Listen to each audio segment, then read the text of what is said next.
and welcome back to Love and Action Deconstruction Junction podcast. I'm Dr. Flo, not telling you what I heard, but what I know. What I know is that you're loved and lovable. You've always been loved and lovable, and you're going to be loved and lovable for the rest of your life.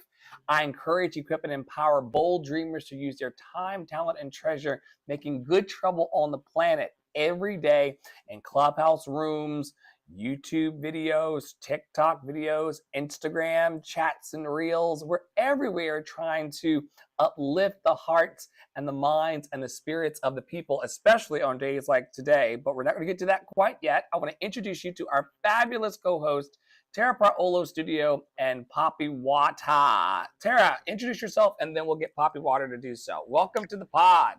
Hello. Hey, y'all. Just a reminder that I have a kid, so that's what you hear in the background. I'm Tara Priolo. I am your resident Black, biracial, multi-passionate musician. I talk about the ish that nobody wants to talk about and push you to do the same.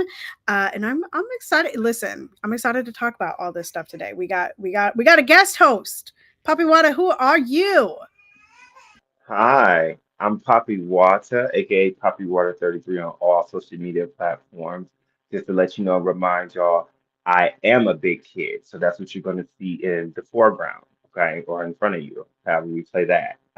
We love the babies. I am a psychic medium, spiritualist, hoodoo practitioner and all around child lover. I love children. I love people and I love care. I do a little bit of brand design work as well.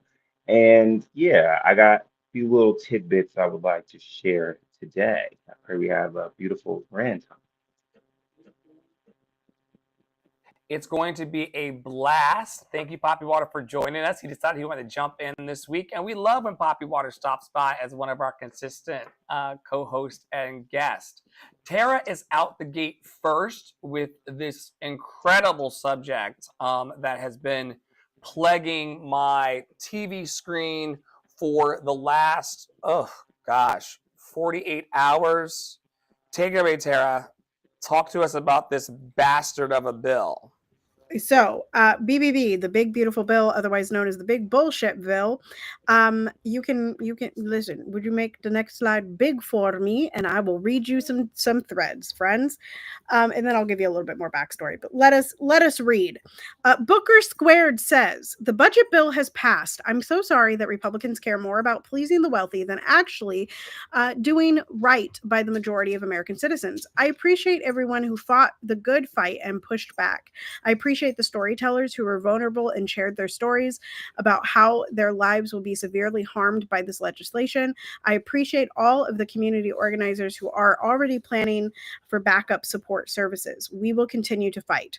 Michael LeBourne says, and we lost. Just like that, the bill has passed. Millions of Americans' lives are about to be at risk. The fight's not over because unfortunately much worse is on the way. Be angry, grieve, but then we got to get even more serious about mutual aid, community, and actually taking action when community organizers tell us what needs to be done. I'm going to read that last part one more time. Actually taking action when community organizers tell us what needs to be done. None of us can sit this out. And Portia.Noir, y'all know how I feel about her. I wasn't going to have another glass of wine. And then I remembered the dumpster fire that is this world. I'm having another glass of wine. Please flip to the next page and go ahead and we will listen to Representative Ayanna Pressley. Give us a little more. I'll read this blurb first. If passed, Republicans' bill would be absolutely unforgivable. She posted this last night. Earlier this morning before the bill passed. I'm fighting with everything I've got because I see every child who stands to be harmed as my own.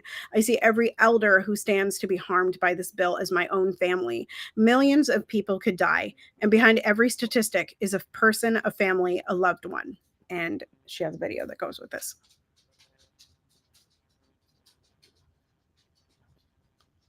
Off the floor for a moment because I just found myself getting emotional, especially thinking about my disabled siblings and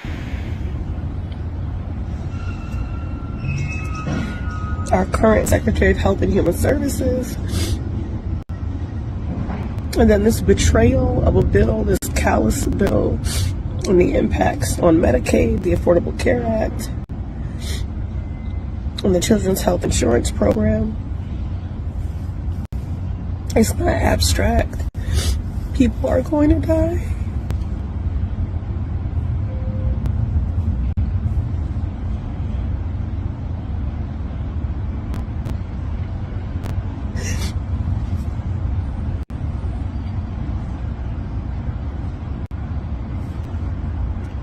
When you look across the aisle, their seats are empty, which upsets me even more because they know enough. They're carrying enough shame that they can't even be here in defense of what is immoral and indefensible. So that means they know better.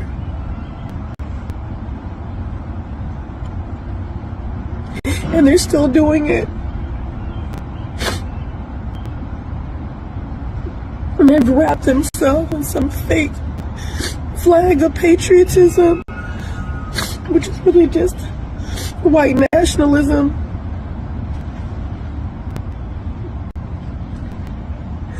Hypocrites in their alleged faith.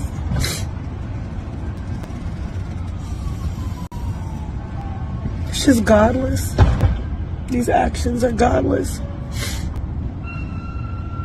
and reckless and cruel.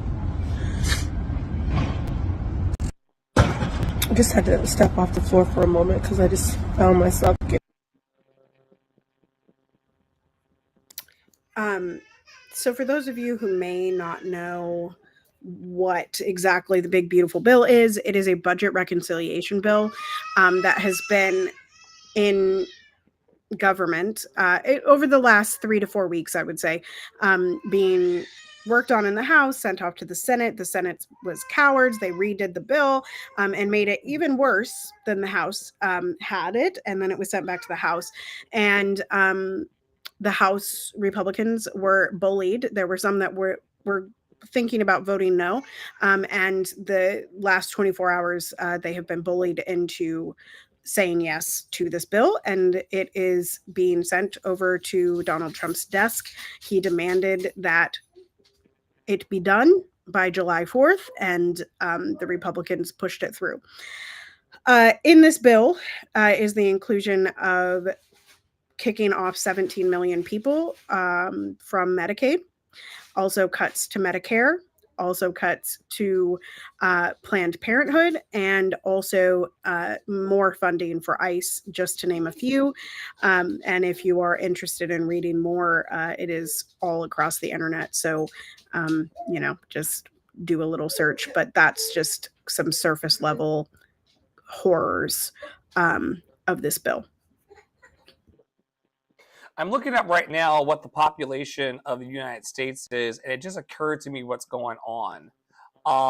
It occurred to me what's going on. There's 340 million people in the United States. 17 million are underprovided for, which means that there are a huge amount of adults in this country who feel I'm not getting my health care taken care of, and no one's buying my food. So I don't care that anybody else's food is taken care of. And I think that sucks because everybody doesn't have the same opportunity and access to food and healthcare and taking care of themselves. And instead of saying, yo, we've got enough abundance, we've got enough money, we've got enough resources to take care of everybody and make sure no one's left behind, they are sacrificing 17 million because there's 17 million out of 340 million. And I think that sucks. I really do. I really think it does. And we've seen this, why I think it was Dr. Mehmet Oz of Oprah, Dr. Oz, who was talking about these grown men who are sitting at home playing video games, mooching essentially off of the healthcare system. He was using them, and many Republicans are using them as the reason why they can't provide healthcare for our elderly and our babies. And I think that sucks.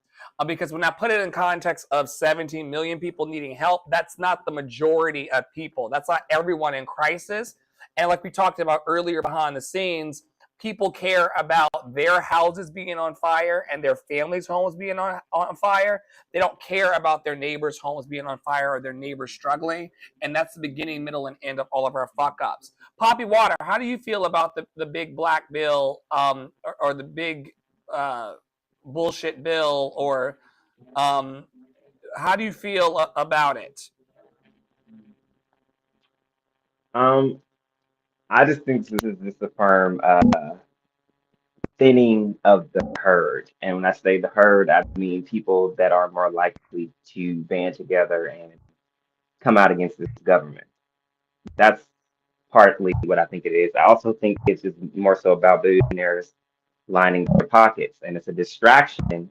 To include the part about ICE. We're going to fund ICE.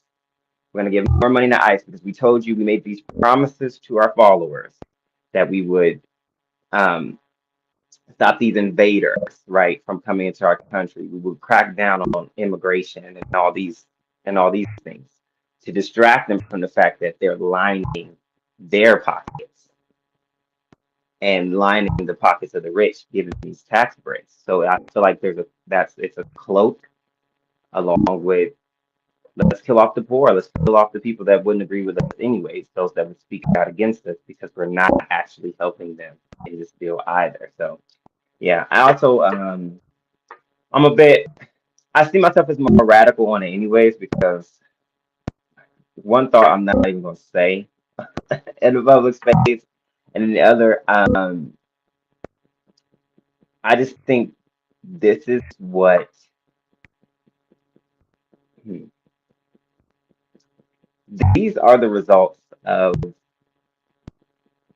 white fear. And specifically a loss of power. And she spoke to it in the video when she was talking about white nationalism. And I just see all of these disruptions and all of this chaos being caused and all the fear mongering happening as a way to try to force us to stay under thumb and to keep us in a place where we're so neurotic that we cannot organize and get ourselves together and be self-sufficient. And because I think that they're fearing they're going to lose power with just the way that they see Americans speaking online. On places like TikTok, you see there's a call to get rid of it because people are speaking so freely on that app. And so, yeah, I think that's just a product of that. I also, on a brighter note, I do think that this is a needed wake up call for a lot of people who felt that they could depend on the government for resources. Because in my own personal experiences in this life, the government has never really proven to be dependable as far as taking care of you. Like all these people living on the government, living off the government, living carefree. Anyone who's getting government assistance is not fucking carefree. I don't care what anybody says. You can look at from Section 8 alone. I've watched mothers be harassed by their agents. Who's that man there? Their brother can't even visit the damn house to see the children. Who's that man? I drove by and I saw a man there. Like, don't make too much money or we'll drop you off. Oh, your children cannot have a pool because that means you don't need us then. So you can't even enjoy certain joys that everyone is wishing to have underneath this American dream. It's just a stipulation. So I don't know. I think it's just, I think bullshit attracts bullshit. Why would not? Why wouldn't they create a bullshit bill? I yield there.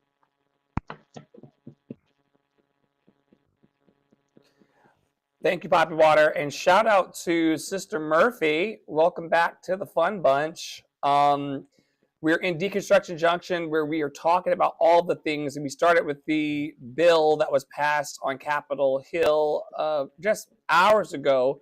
That's going to strip millions of people from their access to support, and a lot of people are going to fall into the hole as a result of this. And I wish it were not so. We were talking before we came in here about how wealth has been distributed over the last several hundred years, and how there's always been oppressors, oppressors that look like everyone else, oppressors that look like us.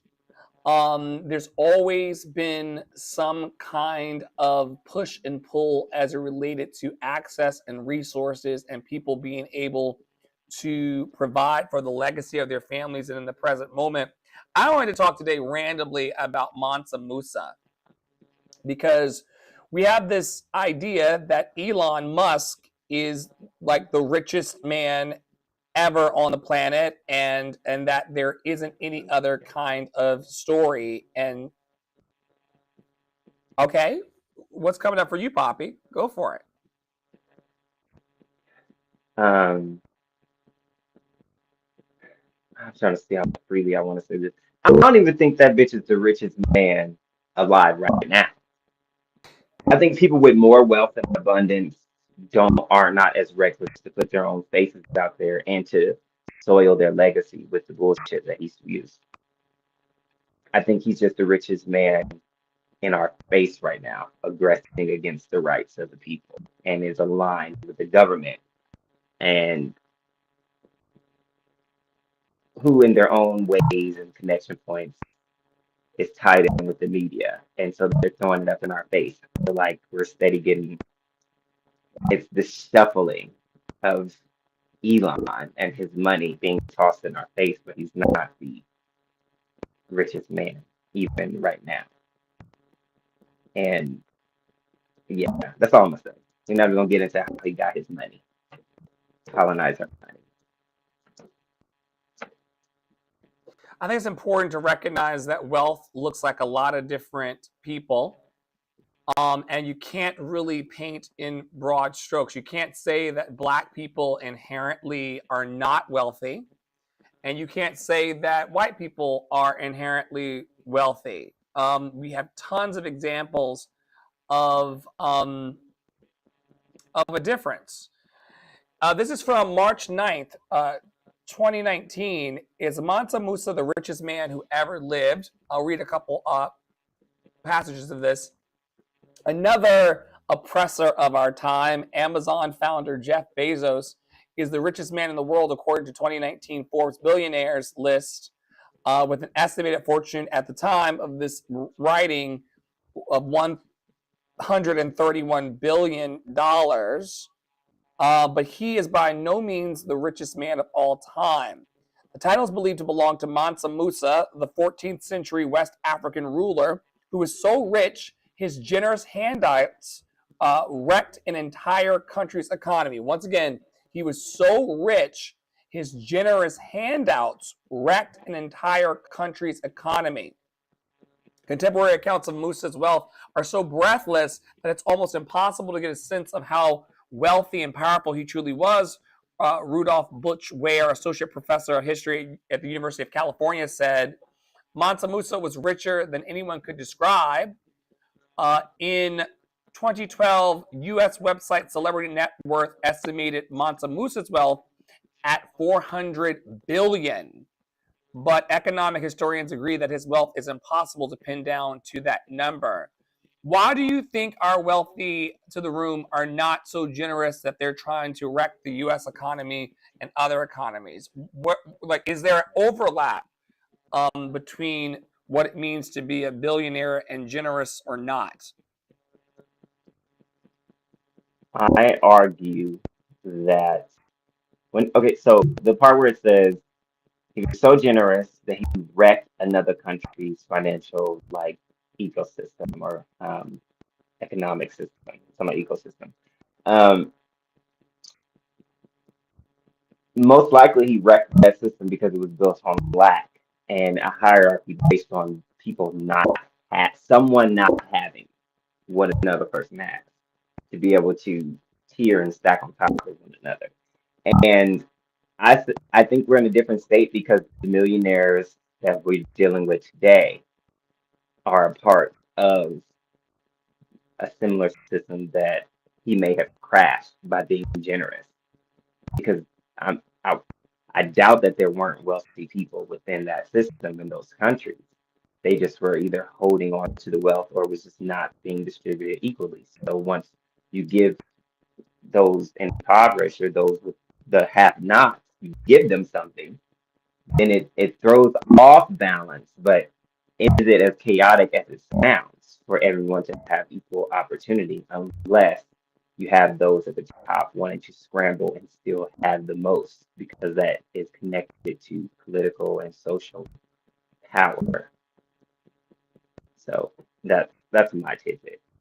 Tara, do you think this is the reason why we don't have universal basic income and things like that? Because there is this fear that if the wealth was distributed by generous billionaires, that it would wreck this economy that's made up anyway? No, I think people legitimately believe that trickle down economics is happening. I think there's this phenomenon that we believe that the philanthropy of the billionaires currently is enough, right? We applaud. We are like, yes, Oprah, you gave that one person in your audience a car and you're a multi-billionaire. Yes, Bezos, you gave us a sale.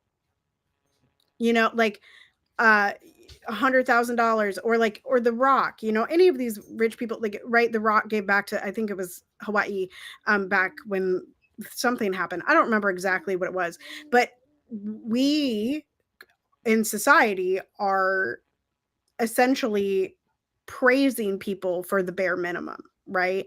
Of what they could do with their power. I don't think it has anything to do with squashing economies, because if that were the case, they would not hoard it, and they also would try to destroy the other economies that are in existence, like China. And they are doing that, but they're not doing it by giving away their wealth, right? And so I think it's capitalism. Capitalism says to hoard, right?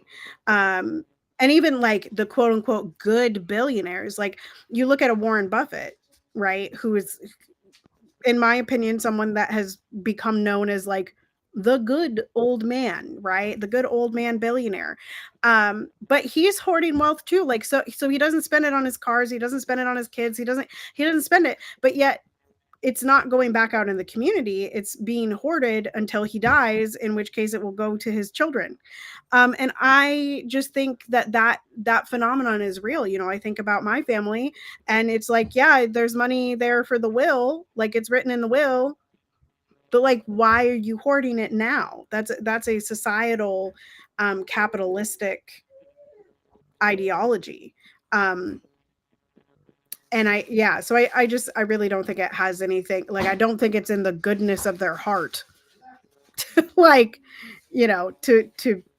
to be generous. I think they really are addicted to the power, and they're allowed to be addicted to that power, because what are most people trying to do? Get rich, right? Protect their families. And how do you protect your family? Make a lot of money so that you don't have to engage with people, right? So you can build your Zuckerberg bunker and go underground if Right. the shit hits the fan. Build your space bus, like build your space force. Like that is, that's what we are taught to try and go get, essentially. Woo-wee. All right, so we talk about a bunch of different subjects at the same time here on the podcast. If you're just now joining us either on Spotify, Apple Music podcast, Android podcast, Stitcher Radio, YouTube, wherever you're tuning in today, or you may be live over on YouTube with us and tuning in. We are joined today by a wonderful co-host, my partner in life, Poppy Water 33 on all platforms. And he really insisted on coming on this week to talk about a few topics that were important to him and things that he wanted to lift. The first one being vulnerable narcissism. And did you want me to play the video first, or did you want to set up the video before we press play? I'm going to go ahead and define vulnerable narcissism, and then I would love for us to discuss whether we're seeing it play out in the video at present. You can watch it, and I would love to have hear your thoughts on how it correlates or if you even see it. And then, yeah, then we'll move on. All right, so vulnerable narcissism, the traits include hypersensitivity, self-pity, shame, withdrawal, and envy. Okay. And I'm not going to get too much into how it can show up in the ways that it's going to be presented in the video, possibly. I don't want to go that far, but most more than not, it's just the life is going so bad for me. So many bad things are happening to me. This is happening to me. Therefore, I cannot expand outside of my inner world to care or understand what is going on with the next person. Therefore, therefore, I also cannot be at fault for what harm I may be doing to you, because that is not important and that doesn't matter because so much is happening to me. I'm such a bad person, or I've been harmed by a bad person. I'm in such a bad situation, or my life is not like so and so's. I'm not as rich as that person. I don't have the legacy my sister has. No one loved me the same. So therefore, I can't, and I have a justified reason to not care for someone else or to consider someone else's viewpoint. Get over what you got going on because I have this going on. So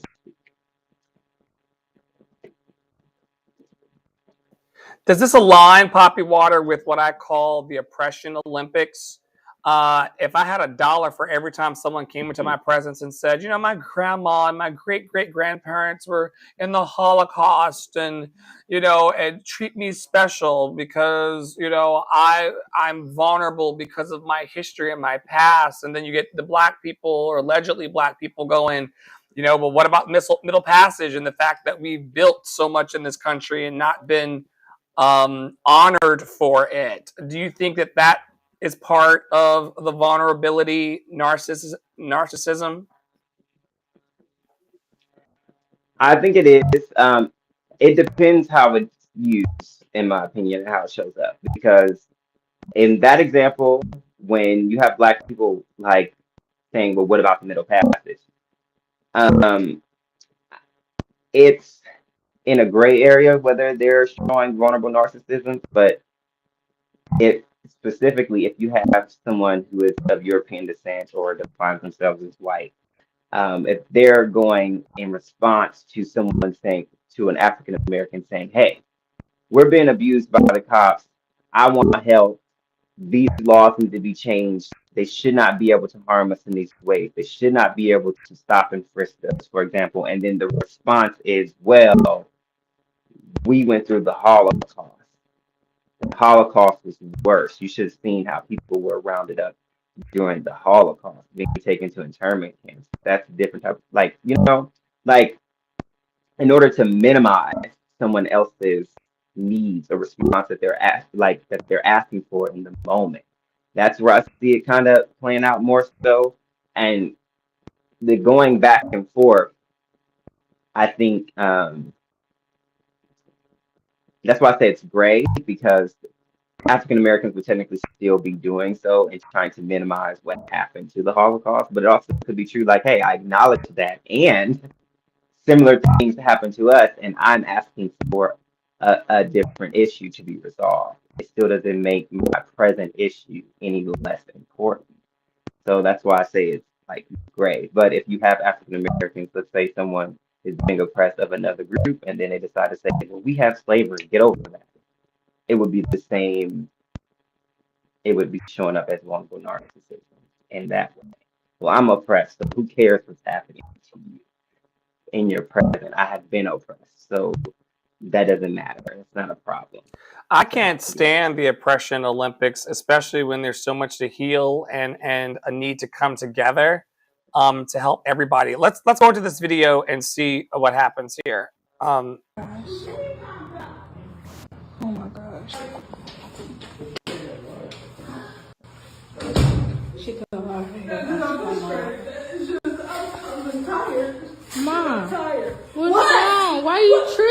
I need to clean up. Call your daddy. We are cleaning up. Did you call your daddy? Yes. Did you call your daddy? Yes.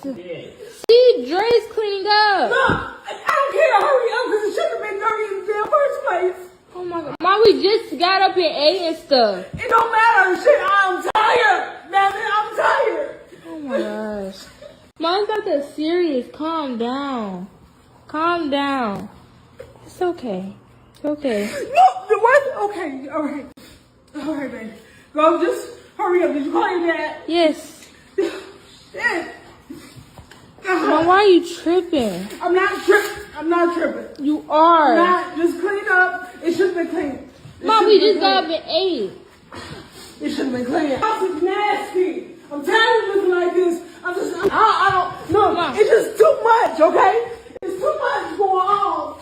It's too much going on. Y'all need to clean up. Y'all not doing everything y'all supposed to do. We are cleaned up. Right, we're cleaning up. Yes, doing nothing. Yes, we You're are. not doing nothing. I'm tired of it. Y'all didn't go get it. Let me down. Oh my gosh. Oh my gosh.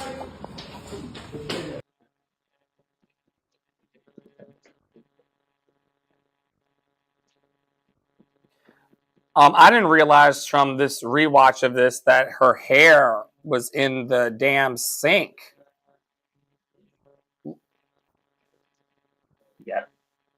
So I tied that in. I'm curious as to your thoughts and how it could be presented. And even though now for me seeing that, I've experienced not that, but I've experienced similar things in my childhood. And so what the angle that I'm seeing it as or seeing it from is that, because I'm stressed, because she mentioned just living like this and being seems to be getting off work, stressed from whatever job she's coming from and the overall lifestyle that they're The having to lady is live or clearly living in the a moment. cry for help. I'm tired. Right, because I'm in agony or I'm stressed, I no longer have to be responsible for the way that I'm showing up to my children, and the way that I'm being emotionally unregulated. And I'm holding my children responsible for what is happening to me.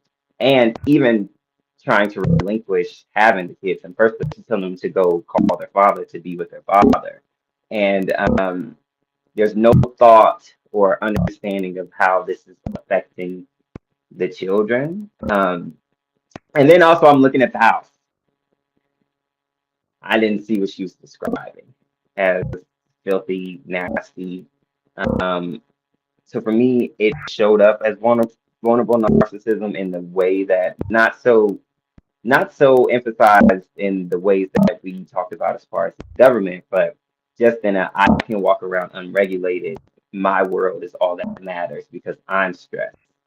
Who knows? The children could be just as stressed by the living situation and the financial strain as the mother, especially if she takes it out and responds and tosses her concerns out at them in that manner. Because I doubt that was the first time there was an outburst like that happened.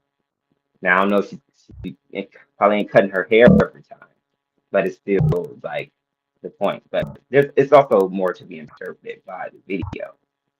I'm curious as to thought. Paolo's the only parent in the room who has probably felt that level of meltdown inside, because kids can be stressful.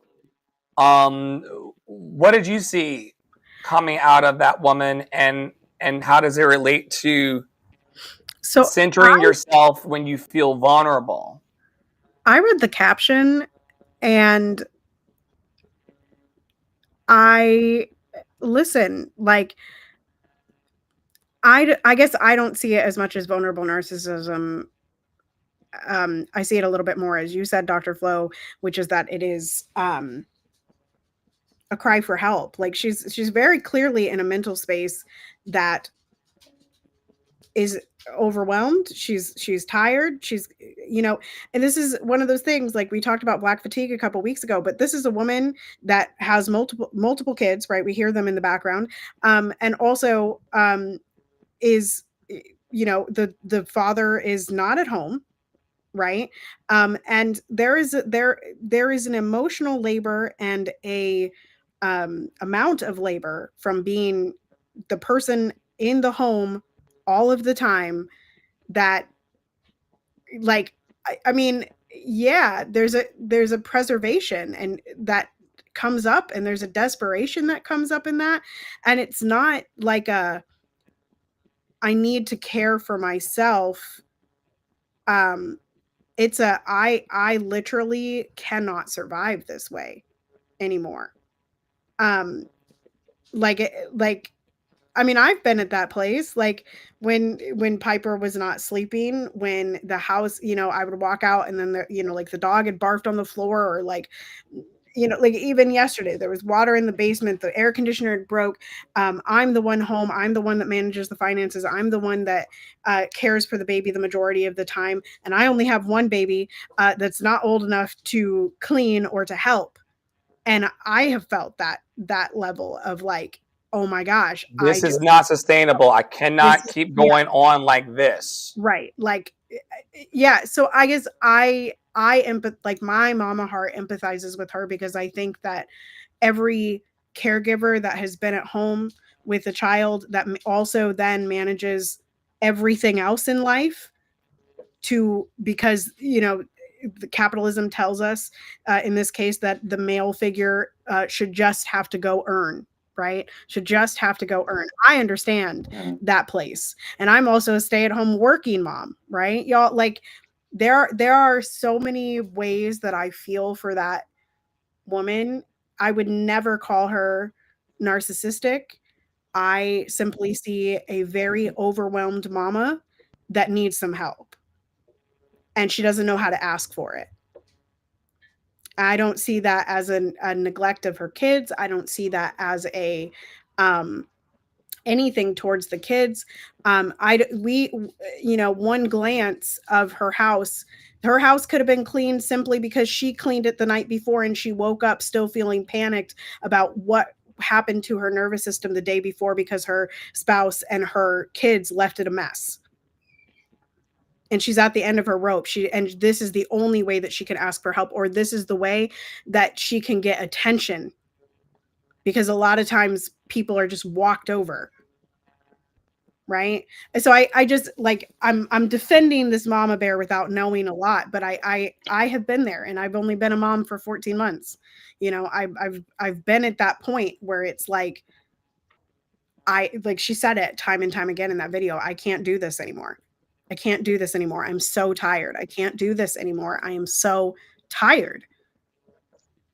Whether or not she cleaned the house, whether or not that's physically tired, or if it's emotionally tired and mentally tired, of having to put up the front of everything being okay, because if you're not okay, nobody else is okay. And that's what happens in households around America, right? All over the world. Yeah. We were in a clubhouse room just day before yesterday, where a young woman whose mother transitioned had to assume that role, or is being asked to assume that matriarchal role in her home. And she's like, yo, I don't want that kind of pressure. All right, let's move on to the next one. Not applying this to the woman we just saw, but there are also legitimate instances of narcissistic parenting. Poppy, did you want to set this up for us?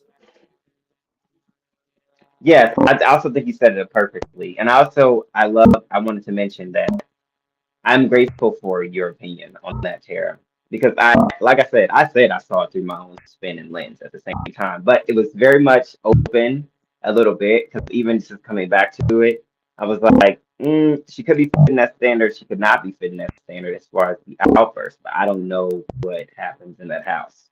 So I can't fully speak on it. And I do see what you're saying, because I've seen my mother in that particular phase before. And then I think it was when you spoke, I was like, I'm kind of glad that these two videos are here with one another. Because I think one is more undeniably narcissistic parenting, And the other one is more so depending on who's looking and if there's more facts and could literally just, this is a cry for help from the mother and how that impacts the child. So you can go ahead and place the next one, and then I'll talk about a few different Yeah, well, types you of talking about narcissistic yourself, bro. parenting. And you don't give a. It's not my fault. I don't care. You're not going to fault me for that. That's like the magic bullet. I'm not biting the magic bullet. You are the only parent in the house, bro. I'm so bound. I'm not biting the magic bullet. You the only parent in the house. That's why I got to do this. I got to do for my daughter. Murdered, and you're not going to tell me talking that I was robbed at gunpoint. Why? Why are you talking about yourself, bro? Because you think you're being selfish right now. How? Because you're screaming at me. You should respect me. Let us take a moment. We can have a conversation because the pain. It's pain. I can bet that she never heard that before. And how he handled that, this is just pain. Let her have it. This is just pain. Beautiful. Beautiful. Because probably she was gaslighted in her life to believing that there is a problem with her, that her emotions are not valid, that she's overreacting, that there's something wrong with her. Yes, she's a problem and there is something wrong with her and there is no problem in me. But that's what you get being raised by a narcissistic parent. That's never their fault, always your fault. They're always a victim. They didn't do anything wrong. And then as a child, if you want to communicate, you can't because there is a wall. And what you react with more anger because you are being disrespected, with more screaming because you are just being continuously not listened to. So you try to scream in order to be listened to. Nothing wrong with that. This is just an emotion and how we work through those emotions. So first we have to acknowledge that this is our inner child. That's why this emotion is so strong, because children do not have emotional granularity. They can't say, I'm a little bit frustrated. No, they feel anger, raw anger. And this is the emotion that is being triggered, that is being still unprocessed. So what you need to do, you need to give it space. You need to breathe through it. You have to acknowledge, I feel this emotion. And then you have to reparent yourself. So give yourself the type of care and attention that you didn't get from your parent. Yeah, well, you talking about yourself, bro. Right. And you don't give a. It's not my fault. I don't care. You're not going to fault me for that. That's like the magic bullet.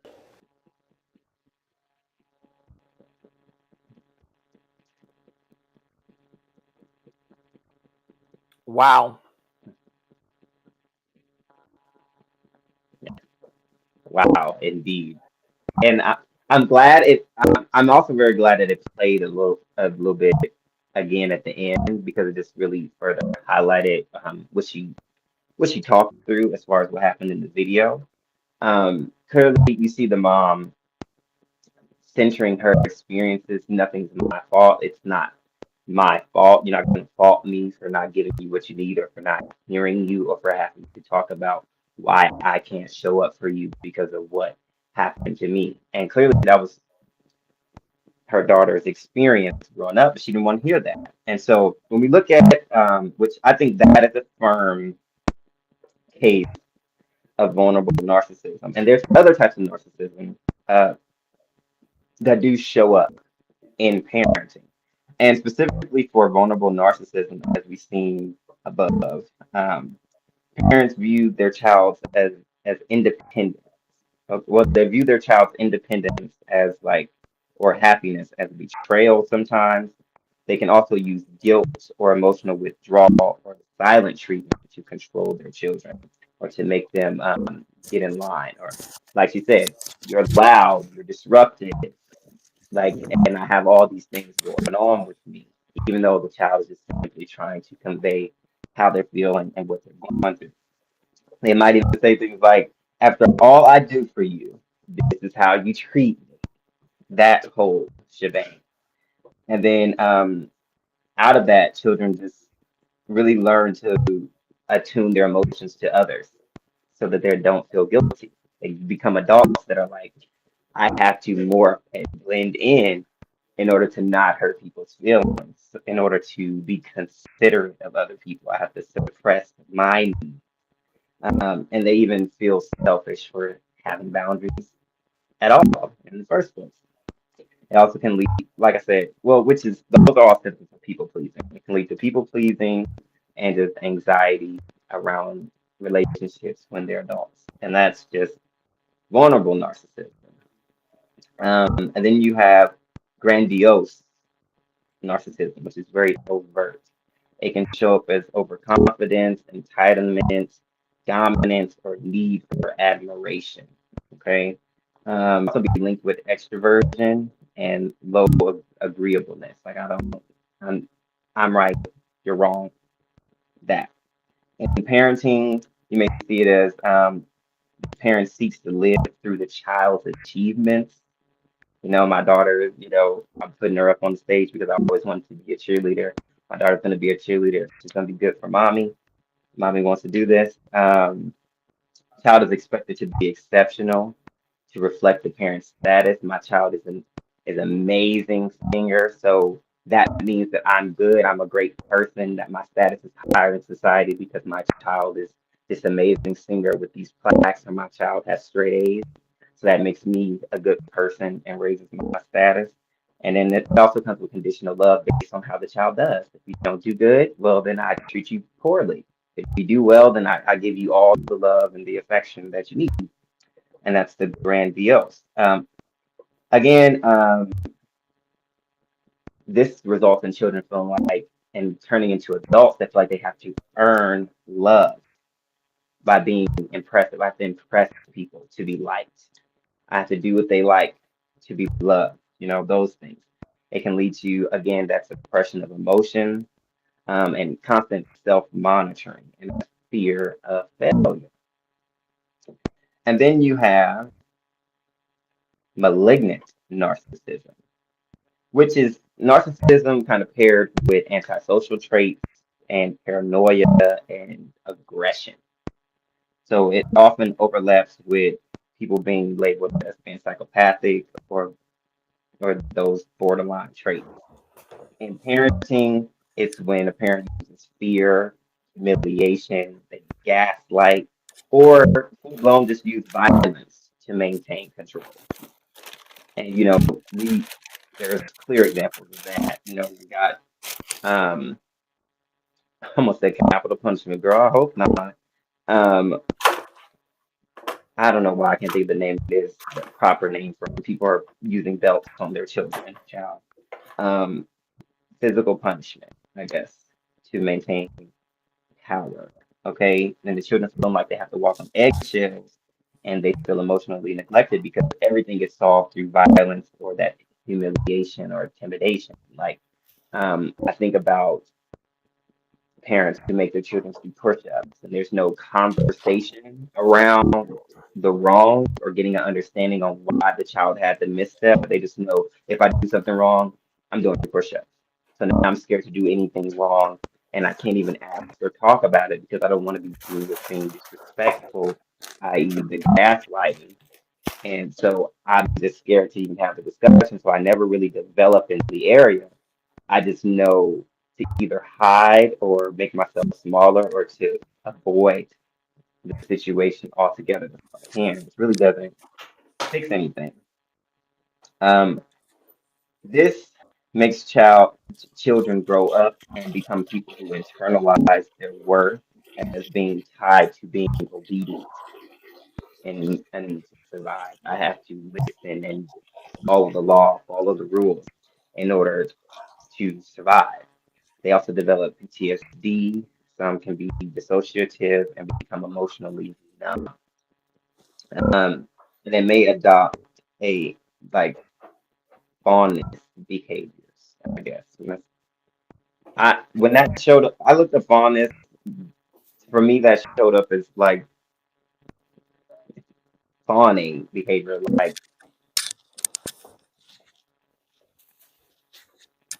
being like idealizing people with power and doing whatever they say without a question. That's how I interpreted that.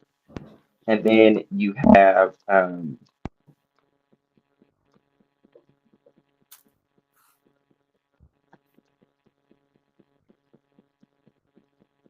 communal narcissism, which is just basically you wanting to seek admiration for being morally superior.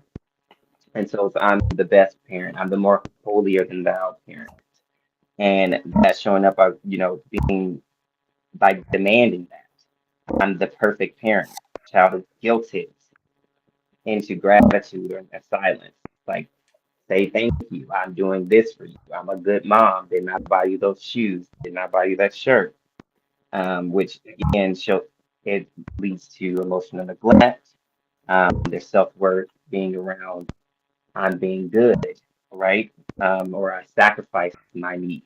And then you have somatic narcissism. I'm trying to wrap them up. It's a list. I'm not shorten them. There's Which is definitely a list. there is definitely a list, child. We almost there. I promise. Yeah. Somatic narcissism, which is just around physical appearance, or can be shown as sexual dominance. Parents pressuring their children to look good, which just can lead to body dysmorphia, and children become hyper aware of their physical flaws as they age up. And then you have cerebral narcissism, which is just the esteems intellect over others, right? I'm more intelligent, I'm smarter than you, so therefore I have power here. Where parents mock their child's emotions or overvalues academic and intellectual success, which we've seen in other forms of narcissism, but it shows up here as well.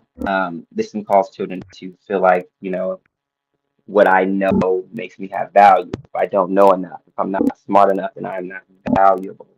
I'm not, my emotions are weaknesses. If I go off of emotions versus facts, I'm not smart enough. And then you have inverted narcissism, which I wish I had a list so that we can reference them, but I'm coming to the point um, gradually. Inverted narcissism, which is just seen as codependency or can be linked to codependency, is just gaining self-worth by being close to a grandiose narcissist. How close you are to me, how much you give into the pressures of the dominance that I'm trying to impose. Which just shows up as in children as they develop. They learn to just ignore injustice and cater to the abuser in order to get the love and affection and to be seen as right. And then that's it. My point being, and just how children tend to grow up that have narcissistic parents, whether it be any of these forms, is that they grow up being people who suppress who they are, suppress their needs in order to please someone else or to please an external force or to survive an external force. And I think that is how we end up in the state that we are as far as this country is concerned, where you have everyday citizens not willing to stand up for what they know is right or for what they agree with.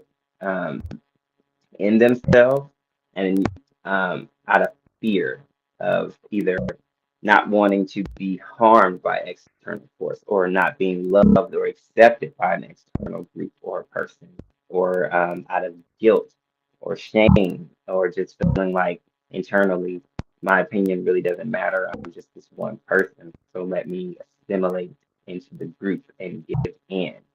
And I feel like that a lot or has to do with what we see out in the streets when we're like, why aren't more people standing up? Why are you voting for a bill that you know is wrong, that you don't agree with? How are you allowed to be bullied into voting for something that you don't agree with? But yeah, I just that overall, my opinion doesn't matter. Love must be earned. It's safer to make myself small. Disagreements equal rejection. Just the compliance equals survival. And that doesn't make a productive society. I think that's how we end up like being bred in order to be um, under dictatorship. So yeah, I'm not saying that's the whole issue. I'm saying that's the part of the problem. And the reason why I felt so strongly and wanted to bring it up is because I'm like, a lot of times we want to just solely blame, schools for being why our children grow up to be adults that don't lead properly or are not building a sustainable society or a part of what we want society to look like. But at the same time, we have parents creating those thoughts as well. We have a part in how we raise our children to be healthy adults that can give back to society and not perpetuate a lot of the problems that we see. So this is my long-winded way of saying the power is also in our hands at home in how we raise our children and how we love our children and allowing them to express emotion and be better. And yeah, that's my TED talk on narcissism. That's why I asked, I was like, how long, child? How long do you want me to go? Because I go. But I just saw those connecting points, and I'm curious as to what you think. If you remember anything from the spiel, just what stands out to you, and do you think that it's linked? Do you think that it's all the parents' fault? Do you think it's parents plus society? Do you think that it depends on the child and who they're just already going to be? How do we get here? The follower mentality. How you feel?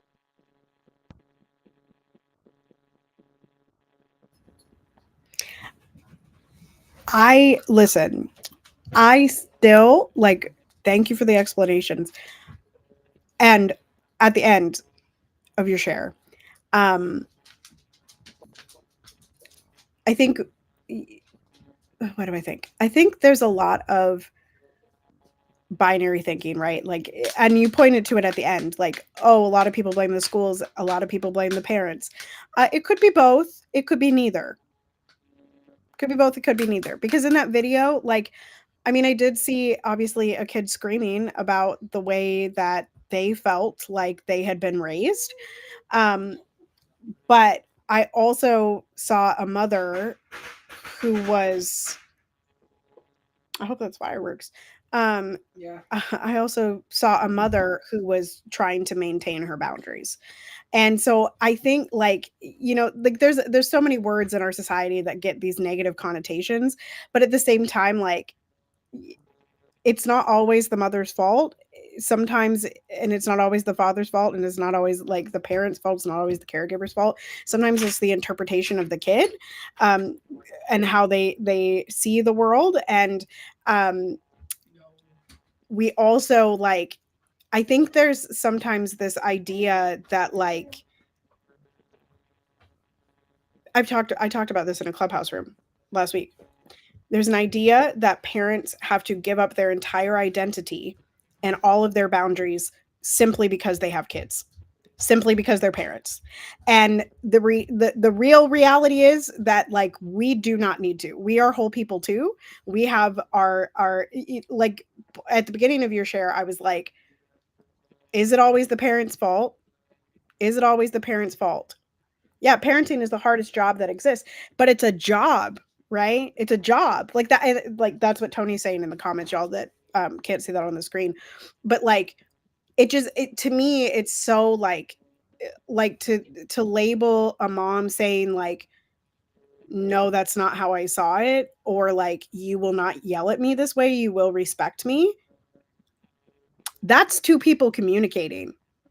That's something I demand of adults around me. That was an almost adult child. Like, I'm really, I'm going to take that point and I'm not going to apologize for it, because I really don't. And again, I don't know enough about that kid and that mom and that relationship because I'm not in their house. Do I agree with the way that that child approached it? No. Do I agree with the lady that was talking afterwards that said, you know, like, the child is just like, they just know anger and so they react in that way? Yes. Right. And again, do I think that's wrong? Yes. However, I actually thought the mom handled herself pretty well, because the one of the other ways that that mom could have reacted was screaming, and then we would have said that the mom was wrong too. So in any iteration, the mom is wrong, and that is not okay. That's not okay, to just assume that all parenting is wrong, because that is how we start mom shaming and dad shaming and parent shaming and caregiver shaming. And that is the bane of society. That is why people are afraid to be parents. That is why people are afraid to talk to children. That is why people are afraid to relate to children as adults. Like, it's just the way that we shame people for the way that they raise their kids, when in fact the child, and this is what I've been kind of pointing to in clubhouse rooms when people are like, women deserve to be defended, women deserve to be defended, women deserve to be defended. And I'm like, so do men, so do kids. Stop infantilizing the fuck out of people. That's weird. That's a weird thing to do. Kids are whole people. They're whole people. Some people believe that kids are owned. Some people believe that the kid is theirs. Some people, kids are their own person. So that child is reacting to their own anger. It says next to nothing about their teachers, their parent, their caregivers, their friends. It has everything to do with how that child is processing that emotion in that moment. Don't come for the parent because the child is acting some type of way. And don't come for the kid because the parent is acting some type of way. Thank you, Poppy Water, but I got riled up, child. Okay, let me calm down. During that entire share, I kept thinking about needs or narcissism. We like to throw that word around in society. Narcissism. Are they a narcissist, or are they a person who's prioritizing their needs in a way that's not healthy communication? And I just tried to point to you, and I can't. Like, where are you? Here, and I can't. I'm like, where is he? He's. Yeah, and so I think that people like to label folks as narcissists when there's not healthy communication. You know, that daughter clearly was in pain and did not have a healthy way of communicating with her mom, and her mom, based on the way their relationship was unfolding on camera, did not have a healthy way of managing her needs as it related from mom to child. If you are, those are the Cheez-It, y'all, for those of you listening, coming up. If you are a parent who's constantly centering your story and sucking all of the air out of the space, that's a problem. You know? And it just seemed less narcissism. I can't even say the word. Narcissism. It seemed less of that and more people who need to sit down and really get clear about where the overlap is in the needs of building a healthy and strong relationship. I don't think that we as Americans and we as adults and we as children are given the proper tools to manage our needs. And it turns into very toxic situations because even in that moment, the host could have, I think it's Karamo, looked like he was sitting there. It looked like the Karamo show or some shit like that, where these shows are also set people up. I'm sorry? They set people up. Yeah, it's all orchestrated to be that kind of crazy town. He could have said, you know what I need right now? I need for you all to calm down and talk to each other from the I statement and from what your core needs are. Instead, we got that whole Jerry Springer moment. So we got to ask ourselves, like, do parents have the space to healthily express their needs? Do kids have the spaces to say how they feel? Y'all know me. I came from a background of do as I say, boy. You know? Narcissistic need to be the center of gravity in every relationship you have. I was very, very happy when my narcissist died. I no longer had to feel that gravitational pull on my heart. So it really, I saw today's segment as a call to action. If you are out there listening to the podcast, if you're watching it live right now and you feel like you have a narcissist in your life, maybe you don't want to go out of the way of centering their need and making them the ruler of your story, but you may want to figure out what the core need is. That's something we do very, very great here in Love and Action Network. We try to I kept asking myself during Poppy Water's segment today, what is his need to explain? And I still want to know, Poppy Water, why did you need today to express about parental narcissism and tease it out this way for us? Well, my main thing is just, is this actually happening to me? Is it actually my parents' fault? Do my parents actually have this power to shift me into being this person fully in totality?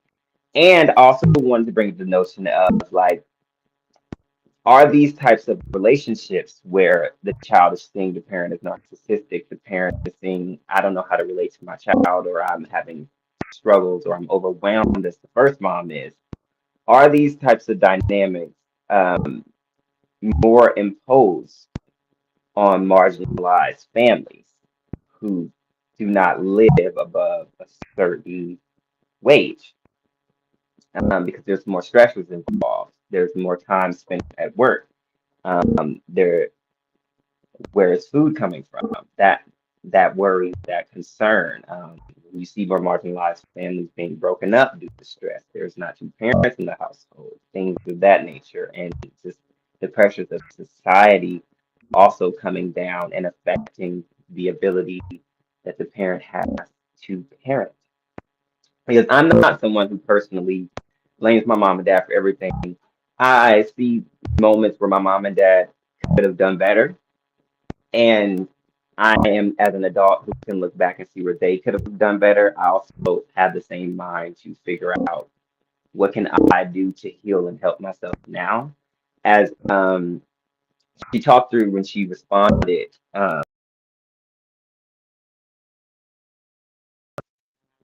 hmm, when she talked through, and can you hear me? Okay, my alarm went off.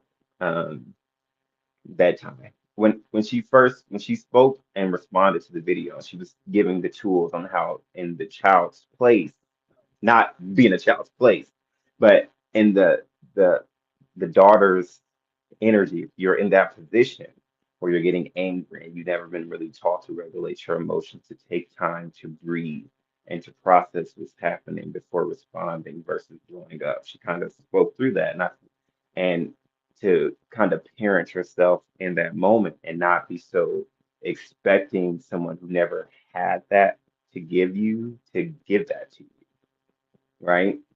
For reasons that are the mom's fault or not her fault. Uh, some parents just are not emotionally equipped. That's not, no one's taken a test before they're having to have children. Some parents are more so than others, and some just simply can't be because of the circumstances. And no one's going to get it right every time. So I agree with a lot of what Tara is saying. I more so want to bring this up just to talk through it. When is it like, when is a parent being the narcissist? I want to talk through it because it brought up things in me where I was like, well, I had my mom, like I had moments where I could view my mom as participating or showcasing vulnerable narcissism versus like being an outright vulnerable narcissist.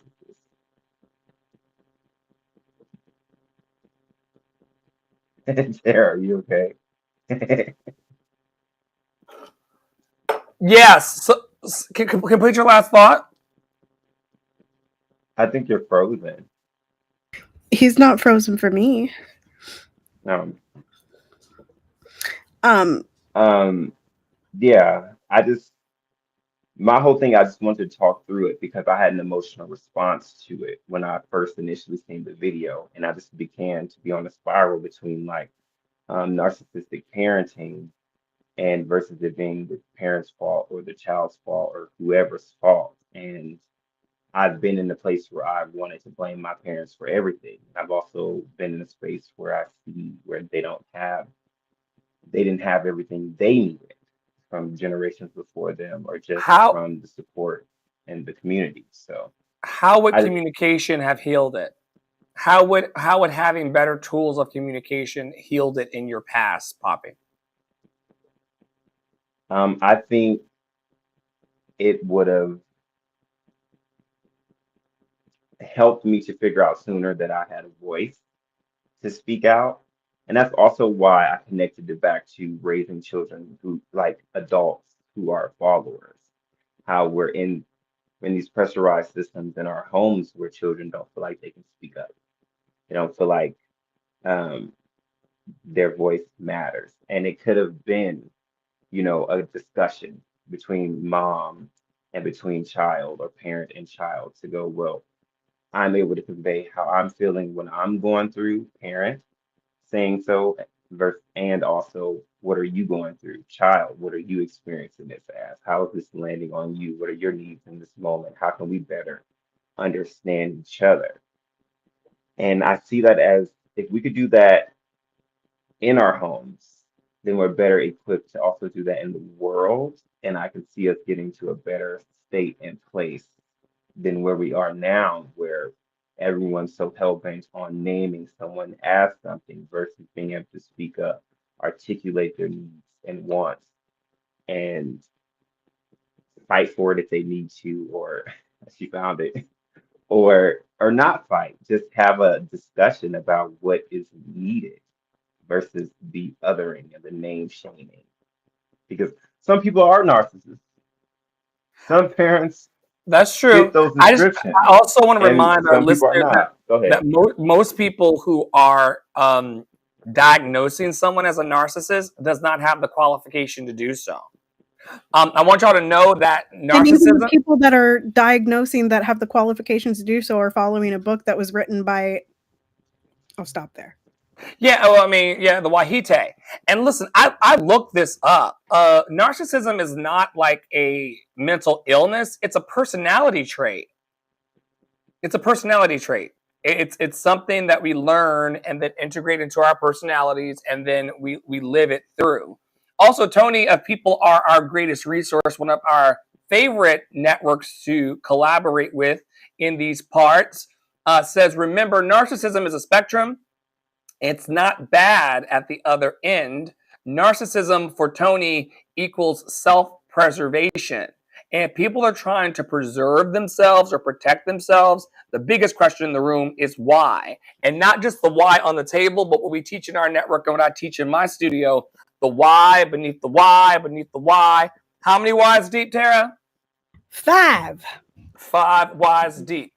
Thank you, Poppy Water, for bringing illumination. 600 minutes, 525,000 moments. A trillion why. A trillion whys, so that we can start to unearth, why is mama talking to me that way? Why is daddy talking to me this way? Why am I 50 years old and still thinking about what they said to me 40 years ago? Right. You know? And how this it is affect my relationship. one of my coaches talks often about, how much childhood conditioning many of us as adults are fighting against. And I think that's just such an interesting concept that, you kind of feel like you've healed from it or you're a different person. And then for me as a parent, sometimes I realize that am I still in this game? Yep, I am. Anyway, sometimes I feel like I'm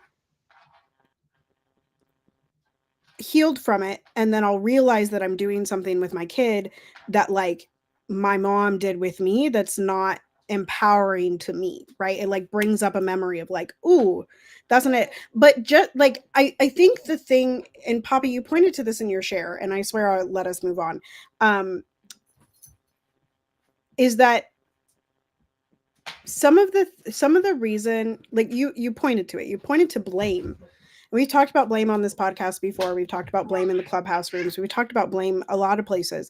But sometimes our assumption of what feels good to us also feeling good to another person is flawed, right? And that is no fault of ours, and it's no fault of the other person's. It's just that some of the things that my mom did or that my parents did were things that felt good to them, but in the end were not empowering or good for me. And that's not their fault. They were doing the best they could with what they had. And I do think that if we had more tools to communicate and teaching kids, and this is what I do in my studio, right, is just like essentially give kids and people a place to like actually have a real experimental conversation. And y'all know the parenting is happening right now. The dog is playing, or the baby is playing with the fake dog, which the other dog, the real dog, is chasing. So that's what's happening right now. Anyway, but yeah, I wanted to bring up that blame. And then Tony said that that's deep with the whys. And it really does work. It really does work. If you have a belief and you say, why do I have that belief? And then you figure out that it's from another belief. And then you say, why? And then you figured out that it came from, your great great grandmother. And you're like, well, why did my great great grandmother believe that? And then you're like, well, why did her mama believe that? And then you're just there. And it's like, oh, but actually that's false. Right? Or, oh, this belief isn't serving me, or, oh, that thing that I do isn't serving me or the people around me, et cetera, et cetera. I yield. Papa, are you having a technical situation? Yes. I cannot hear you all. So you I need hear to you because you're in this house. you need to refresh. But I was You like, need to I refresh. want to hear. You need to refresh. Let me see. So yeah, Tony, going 5 whys deep and beyond will start to really unpack where the truth lies about why you feel the way you feel. And good on you, Tara, for recognizing these patterns, right? These patterns that will repeat themselves over and over again in our world if we don't apply a level of mindfulness. And that's what life wants from us, a level of mindfulness. All right, Tara, let's go forward with your inspo. Yeah, okay, y'all, this didn't really have a better title than this. I, like all of you, have been a little bummed out this week and the last few months and the last 2 years and the last 34 years. And so I just saw these and wanted to bring them because they gave me a little bit of hope. They gave me a little bit of upliftment. So the first one is from P.J. That's how it's spelled, _. July will be filled with love. July will be filled with wealth. July will be filled with peace. July will be filled with healing. July will be filled, I don't know why that's happening. July will be filled with kindness. July will be filled with progress. July will be filled with blessings. July will be filled with happiness. July will be filled with opportunities. And then the next one is from Healing Moon Muse. Say that 5 times fast. May your July be filled. Nope, that's not what it says. It says, may your July be full of wonder and whimsy. Next slide, please.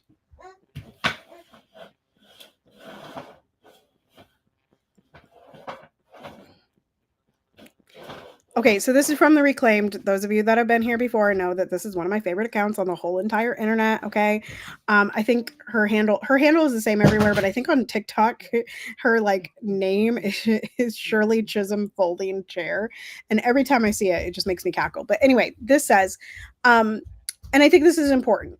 This is important. This visioning, this collective imagination, the answers to these questions are so important. What kind of nation do you want to live in? Do you want to live where everyone can eat every day? Where everyone has access to a safe home? Where everyone has access to affordable, high-quality health care? And the rockets red. Wait, have you seen the YouTube or there's a couple TikTok videos of these pianists? I'll go back to this, I promise y'all. There's this TikTok video where these people who sing and are also pianists, they take the last note in a phrase and they start on that phrase. So it's like, oh, say, can you see by the dawn's early light what so proudly we hailed at and you like change keys. And anyway, it ends up in the same key. It's wild. It's a wild thing. Next time I see it, I'll do it. Please make this bigger again. Thank you so much. Not an easy racist song to sing. Not an easy racist song to sing, especially when you're doing 4-bar phrases, friends. Don't do 2 bars, do 4 bars, okay? You can join us in mock auditions and advice on Wednesdays and Saturdays. Back to this. All right. Where everyone has access to affordable, high quality health care, where good education is a right, where clean air, water, and soil are the norm, where everyone has access to nutritious food, where medical and scientific advancement thrive, where diversity is a strength, where inclusion is normalized, where humanity is prioritized. Journal about those, y'all. And then find your people with the answers. Yeah, the one for me is inclusion. Y'all know I have an axe to grind with the cult of Christ that I come out of. I have a problem that faith-based ecosystems are not truly inclusive. I have a problem that the thing that holds it together is who we can exclude. And I think it's going to be a problem after today's legislation. I think that those of us who truly believe in love, for those of us whose religion is love, we're going to need to figure out a way to house these houseless people and to feed these people. Like, if the SNAP goes away, what programs are we going to develop? Poppy Water and I have been navigating I'm still gagged that she said a safe housing when we heard gunshots, even though there were fireworks fell outside.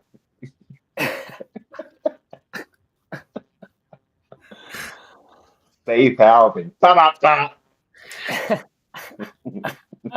Sarah is everybody. She deserves it. And the dogs over the next 48 hours. Oh my gosh, all over the world. Yeah, the pets don't really enjoy that part. But yeah, like what does food provision look like? Poppy Water and I are doing a bunch of transitions and looking for new places to headquarter our ministry and mission work. And I would have to, walk 18 miles away to find someone to talk to about food provision. We know that in the town that we live in, 1 in 6 people are food unstable. They do not know how they're going to eat tonight. These are men, women, and children, and they, thems, and everything else. And so we're really going to have to get serious about the ways in which we care. Now, if you're like the Republicans and you just don't give a fuck, and you're able to whip votes into shape to not care about people, you're going to have your own hell to live in. I don't believe that hell is a place we go to after we die. I think it's something that I'm experiencing right now. Trust me. So let them have that. But for those of us who call ourselves loving people and community advocates and the caring ones, it's going to be time for us to step our pussies up. And we're not prescriptive about what that looks like. Care looks different on everybody, but we're going to have to do things different. And I think that looks like the Love and Truth Project and a bunch of different community mapping things that we're doing. I had a wonderful conversation today with Tony at People Are Our Greatest Resource Network about directories. I think old school 1980s, 1990s directories where you saw someone's shiny face and what they could offer and their contact information and how they're seeking to help the collective. I think those are going to be coming back. And I think that it won't just be networks like Love and Action Network that will have directories where people can seek help. It's going to be tons of them. It's kind of crazy also, and I'm not going to even get into the nonprofit industrial complex today and the sham that can be, but it's crazy that, outside of the United Way and other publicly largely funded organizations, you can't really find the help. I mean, I've been working for 2 years in pseudo isolation. The internet gives you this impression that you're not isolated, but When Poppy Water and I, in the last year and a half or so, were in the soup kitchens trying to find support, watching people be abused with their furry animals inside of buildings, being Oh yeah. Oh God. The lady and her dog being put out the church for reacting to being yeah. discriminated against. And alleged white people care about the animals more than they care about the black people. Well, the dog was put out too. The dog, it was equal opportunity catching it that day. We're going to have to do better. And I saw this earlier in the week. The fact that every church house is not a shelter for people who need the help is something that we need to investigate in these times. Well, and why is every corporation not putting cots out at night when they're leaving their lights on? Right? Every business building that has people in it during the day, why is it not? Every college that has a whole cafeteria that's empty in the summers. All these colleges who are not, let's talk about the fact that these colleges nationwide are not filling all their beds. Enrollment is down. There's whole dorms. Is on whose side? There's a whole, my college that I went to, Jesus, I even stutter calling them that because they was mine, I wasn't theirs.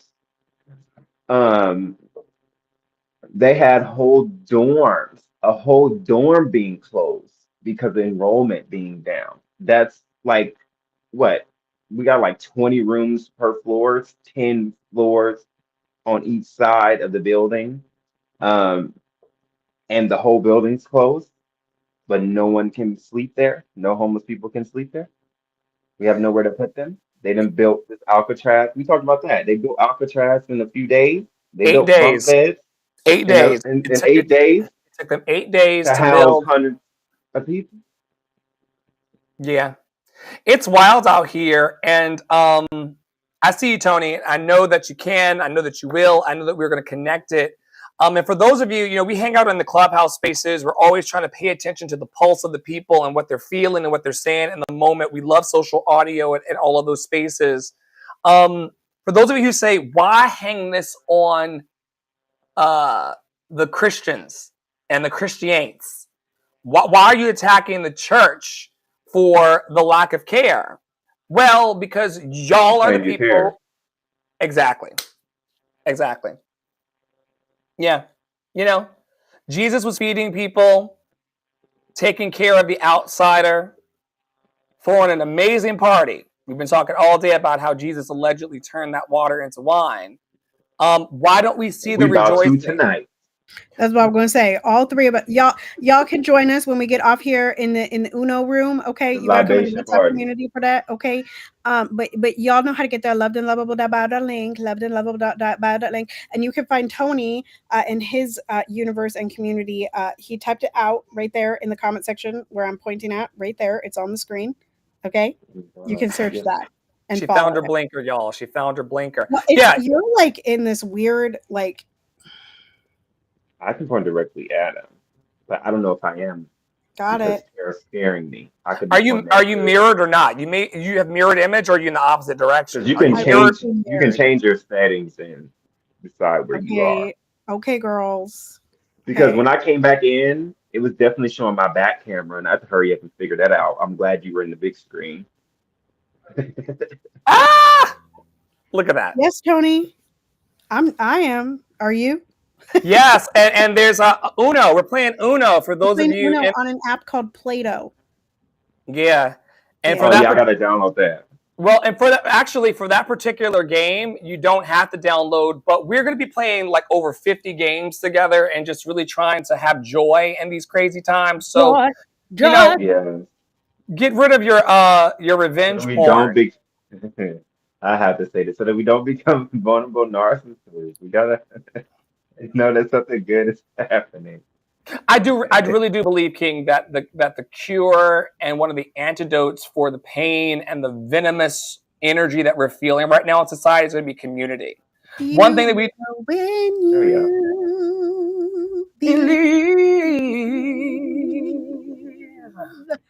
Hallelujah. And one thing we do every day, and God is good, Tara. All the time. And all the time, Tara. God is good. You better believe it. You better. Listen, I want the wine. We got to move. Love is good, Tara. All the time. And all the time, Poppy, love is good. Mm-hmm. Yeah, I don't care what you call love as long as you get into it. We need more. We need more. Speaking of which, Gaza, doctors under attack. This is a documentary that was removed from the BBC. They took it off because they did not want the suffering to be seen. I'm just going to point us briefly over to the website.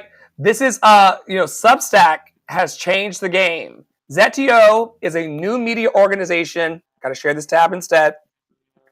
Zetio is a new media organization that seeks to answer the questions that really matter while always striving for the truth. Founded by Madai Hassan, Zetio is a movement for media accountability, unfiltered news, and bold opinions. If you click through, you're going to see that they put the whole hour and 5-minute documentary. After being dropped by the BBC, Zetio acquired Gaza, Doctors Under Attack, produced by Basement Films. The documentary...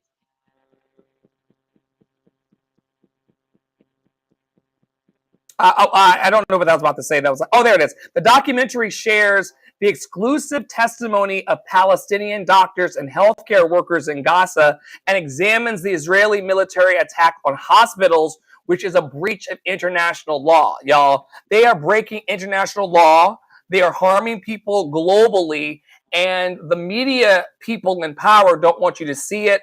But platforms like Substack and others are still liberated for now. So if you got an hour laying around and you don't want to look away from the suffering, I would encourage all of you to check that out. We are humans here who are not trying to be in isolation, because people in isolation cannot heal the collective. If you don't know what's going on, you're not going to be able to help. If you don't know where the rockets are red glaring, you don't know which way to run. And so I love that we're circling up. What say you, Poppy Water and Tara, as we move towards our wine, about what's happening to the helpers in Palestine and the ways in which, the oxycodone is being put into the flour, and the ways in which people are being shot to death trying to eat? See, first thing that comes to my mind before I even fully get into that is if I have a question. If these governments or systems who create the laws don't follow the laws, why do we have to?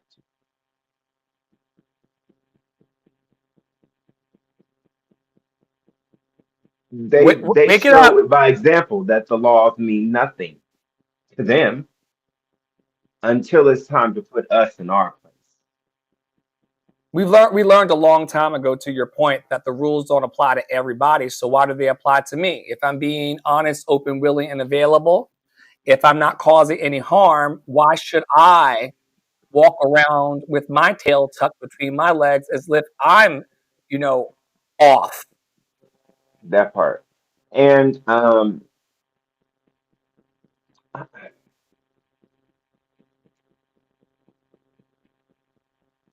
I don't have much words other than it's just utterly fucking disgusting to deny another human aid.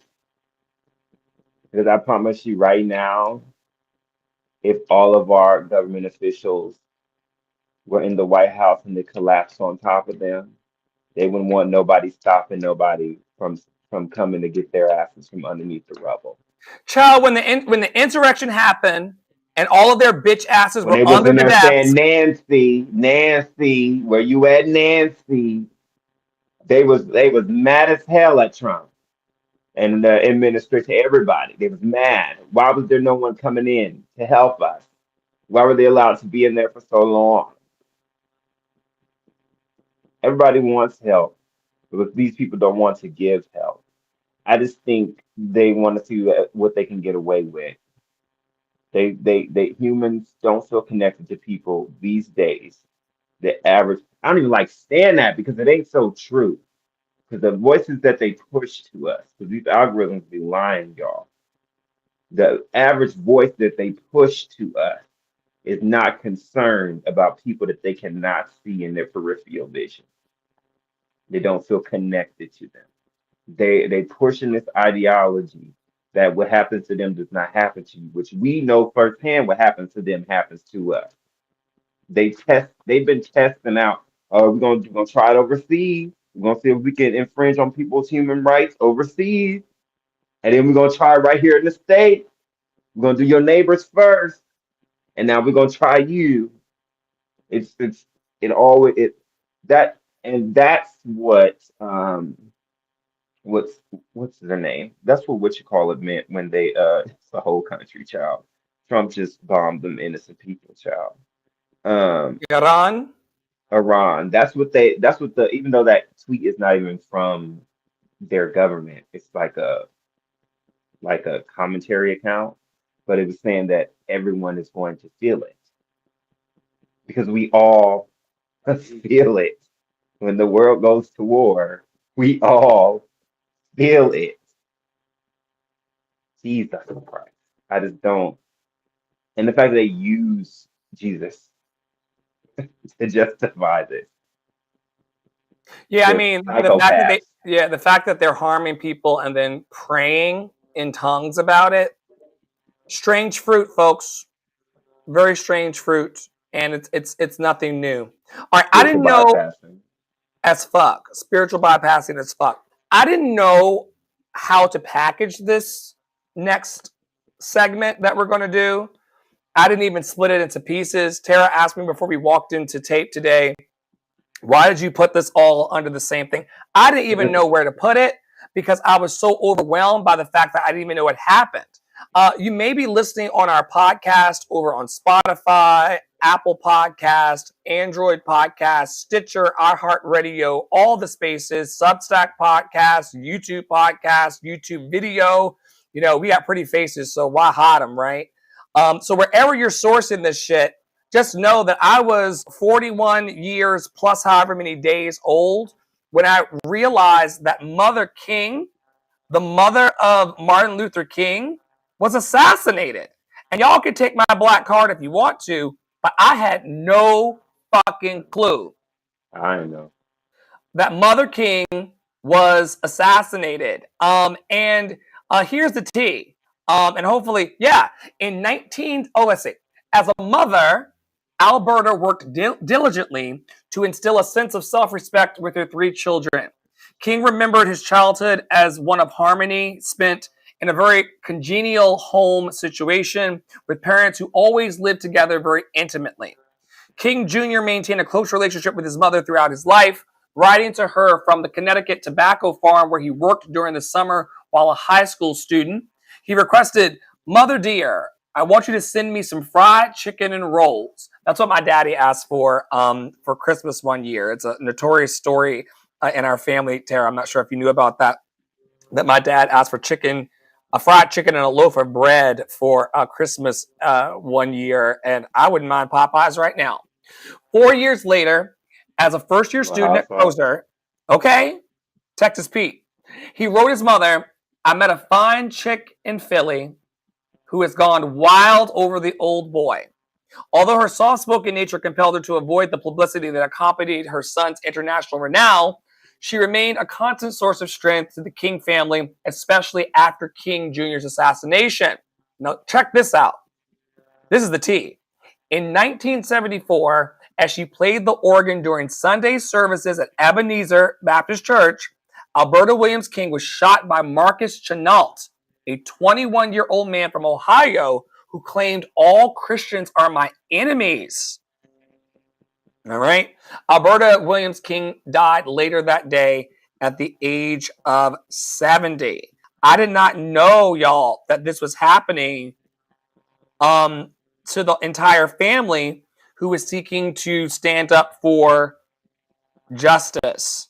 Wild. Wild, wild, wild. Here's another tale of a story. Will be another day. We have a collection of 800 jars of soil in our museum. And we collect these soils from lynching sites and put it in a jar that has the name of the victim, the date of the victim, and then they bring it back to the museum. An older black woman was digging soil at a site in West Alabama. She was afraid because it was on a dirt road in the middle of nowhere. And as she was about to dig, a big white man in a pickup truck drove by and stared at her and made her anxious. And then he parked his truck and walked toward her, and she was terrified. And then the man asked, "What are you doing?" And she was going to tell him that she was just getting dirt for her garden, but then she told that man, "I'm digging soil here because this is where a black man was lynched in 1937. And the man surprised her by asking, "Does that memo you have talk about the lynching?" She said, "It does." And then he asked, "Can I read it?" And she gave the man the memo, and he said, "Would it be all right if I helped you?"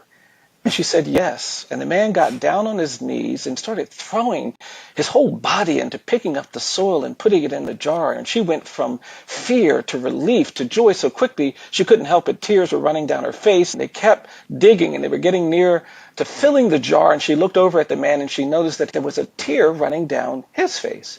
And she said, "Are you all right?" And that's when the man said, "No, ma'am, I'm just so worried that it might have been my grandfather who helped lynch this man." They both sat on that roadside and wept. And she said, "Well, I'm going to go back and put this jar of soil in the museum in Montgomery." And then the man said, "Well, ma'am, would it be all right if I just followed you back?" She said, "Sure." And I was there when these two people who met on a roadside in a place of agony and violence and bigotry came in and together did something beautiful by putting that jar of soil in that exhibit. I don't think this battle is over. I really don't. I think there will be another day. We have a collection of 800 jars of soil in our museum. And we collect.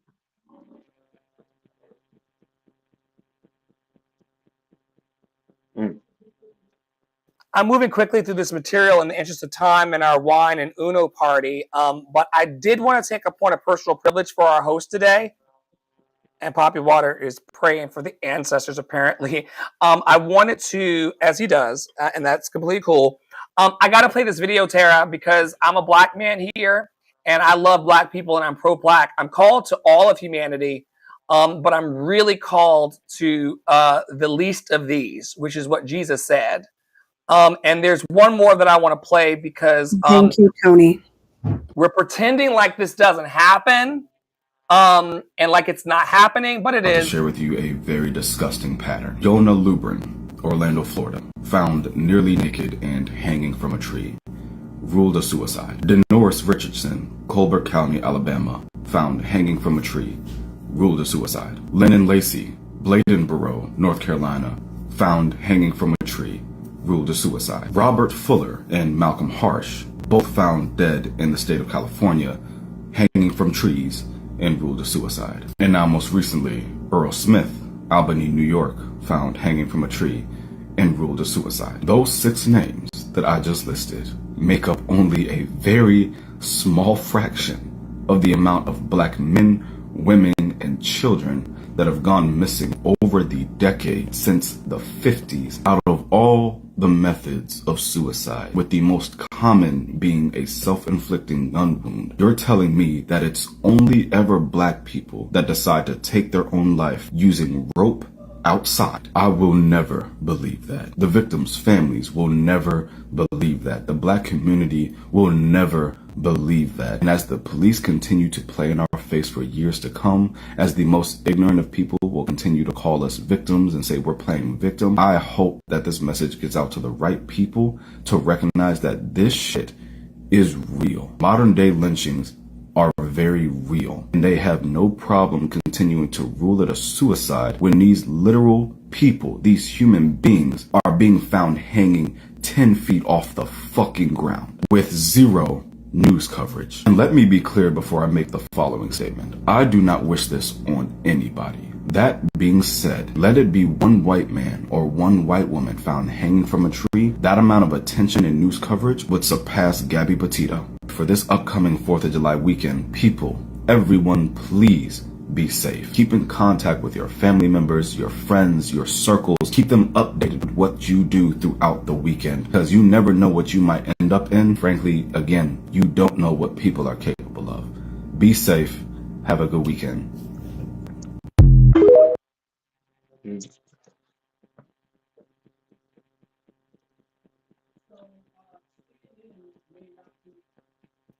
So We have CNN, I got you. So CNN may not be talking about this. MSNBC may not be talking about this. Fox News definitely is not talking about this. But throughout our country, niggas are going missing. In DC, young black girls are disappearing in crazy numbers.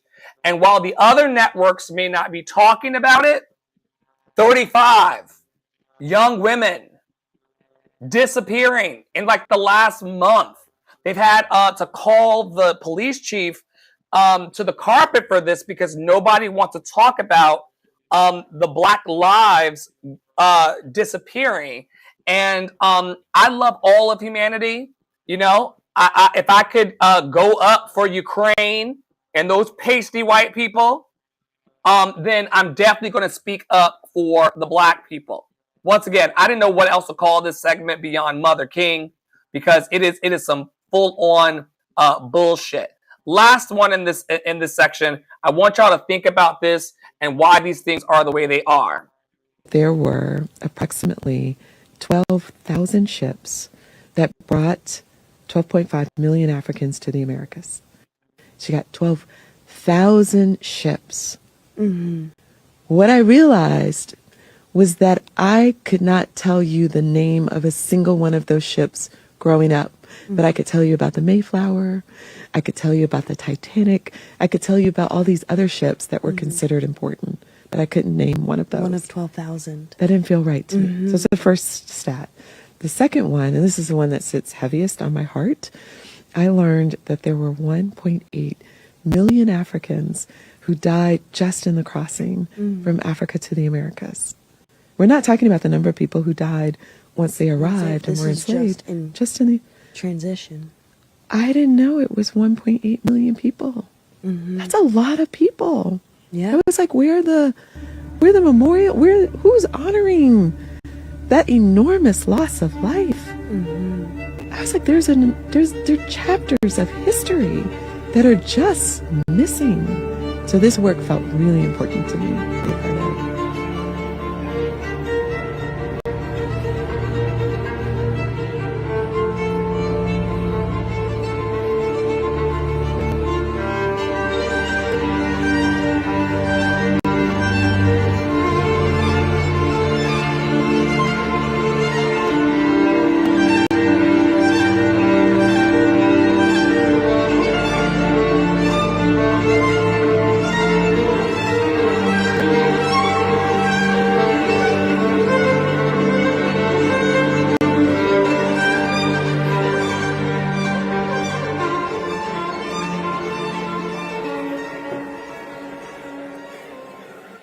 I learned that there were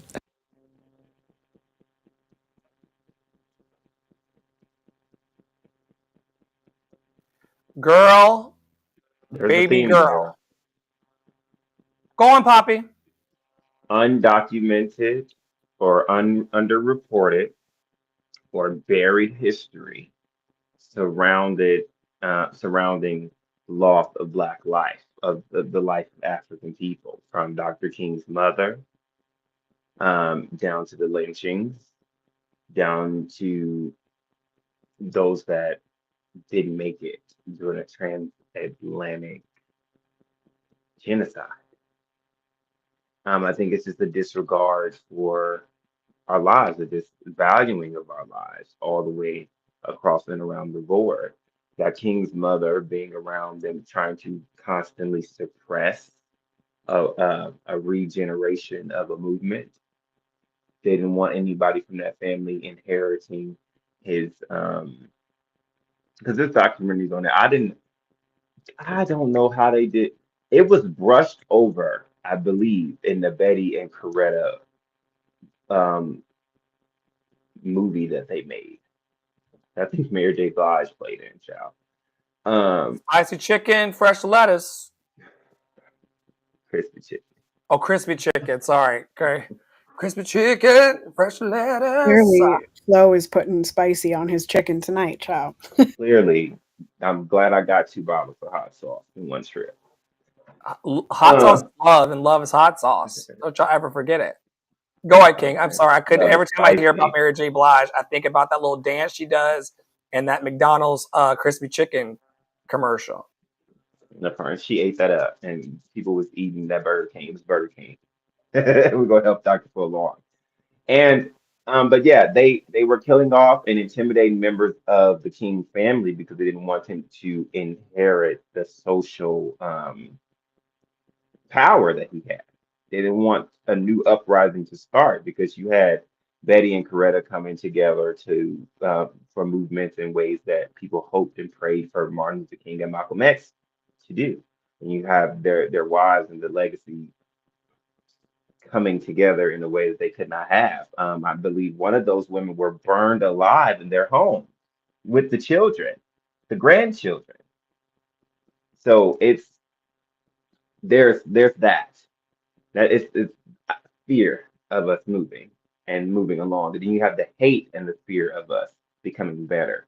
The disdain and the disgust and the hatred towards us just surviving, and not only surviving but thriving, and corruption and covering it up with the modern day lynching, people going missing, truck drivers going missing, people going missing.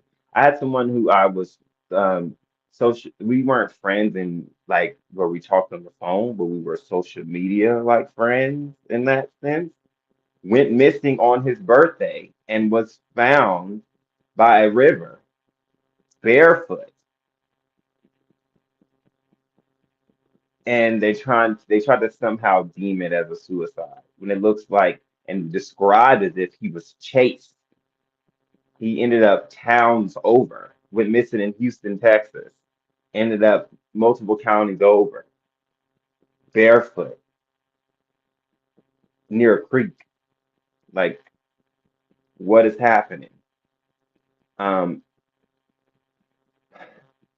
for me, it just feels like the name of the game never changed. It was all about getting us to be content with what was going on.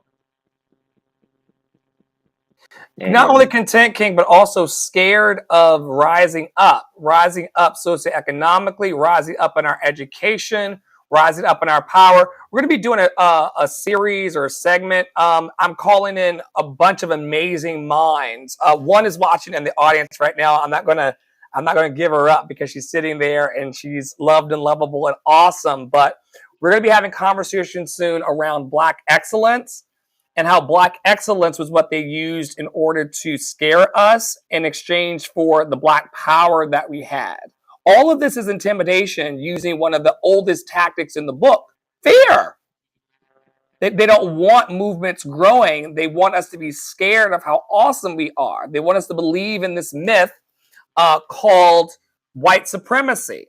I don't believe in white supremacy because if you were so supreme, you'd be able to take care of 17 million people who need to eat. If you were so supreme, you'd be able to take care of 17 million people who need to go to the doctor to know that their blood pressures are okay and that their sugar hasn't gotten too low. Supreme where? So we're going to continue to just step our pussies up, like I said earlier. We're going to continue, in the words of Tara, to say the ish that nobody wants to talk about. It's important, y'all. And if, by the way, this was coming up for me while I was doing this particular segment today. I have a house, okay? I'm cared and taken care of. Why would I leave my house to go and try to suspend myself by noose 20 10 feet feet, in the air? Huh? 10, 20 feet. How? Why would I leave How? out? Like, How? How'd you get up there? That's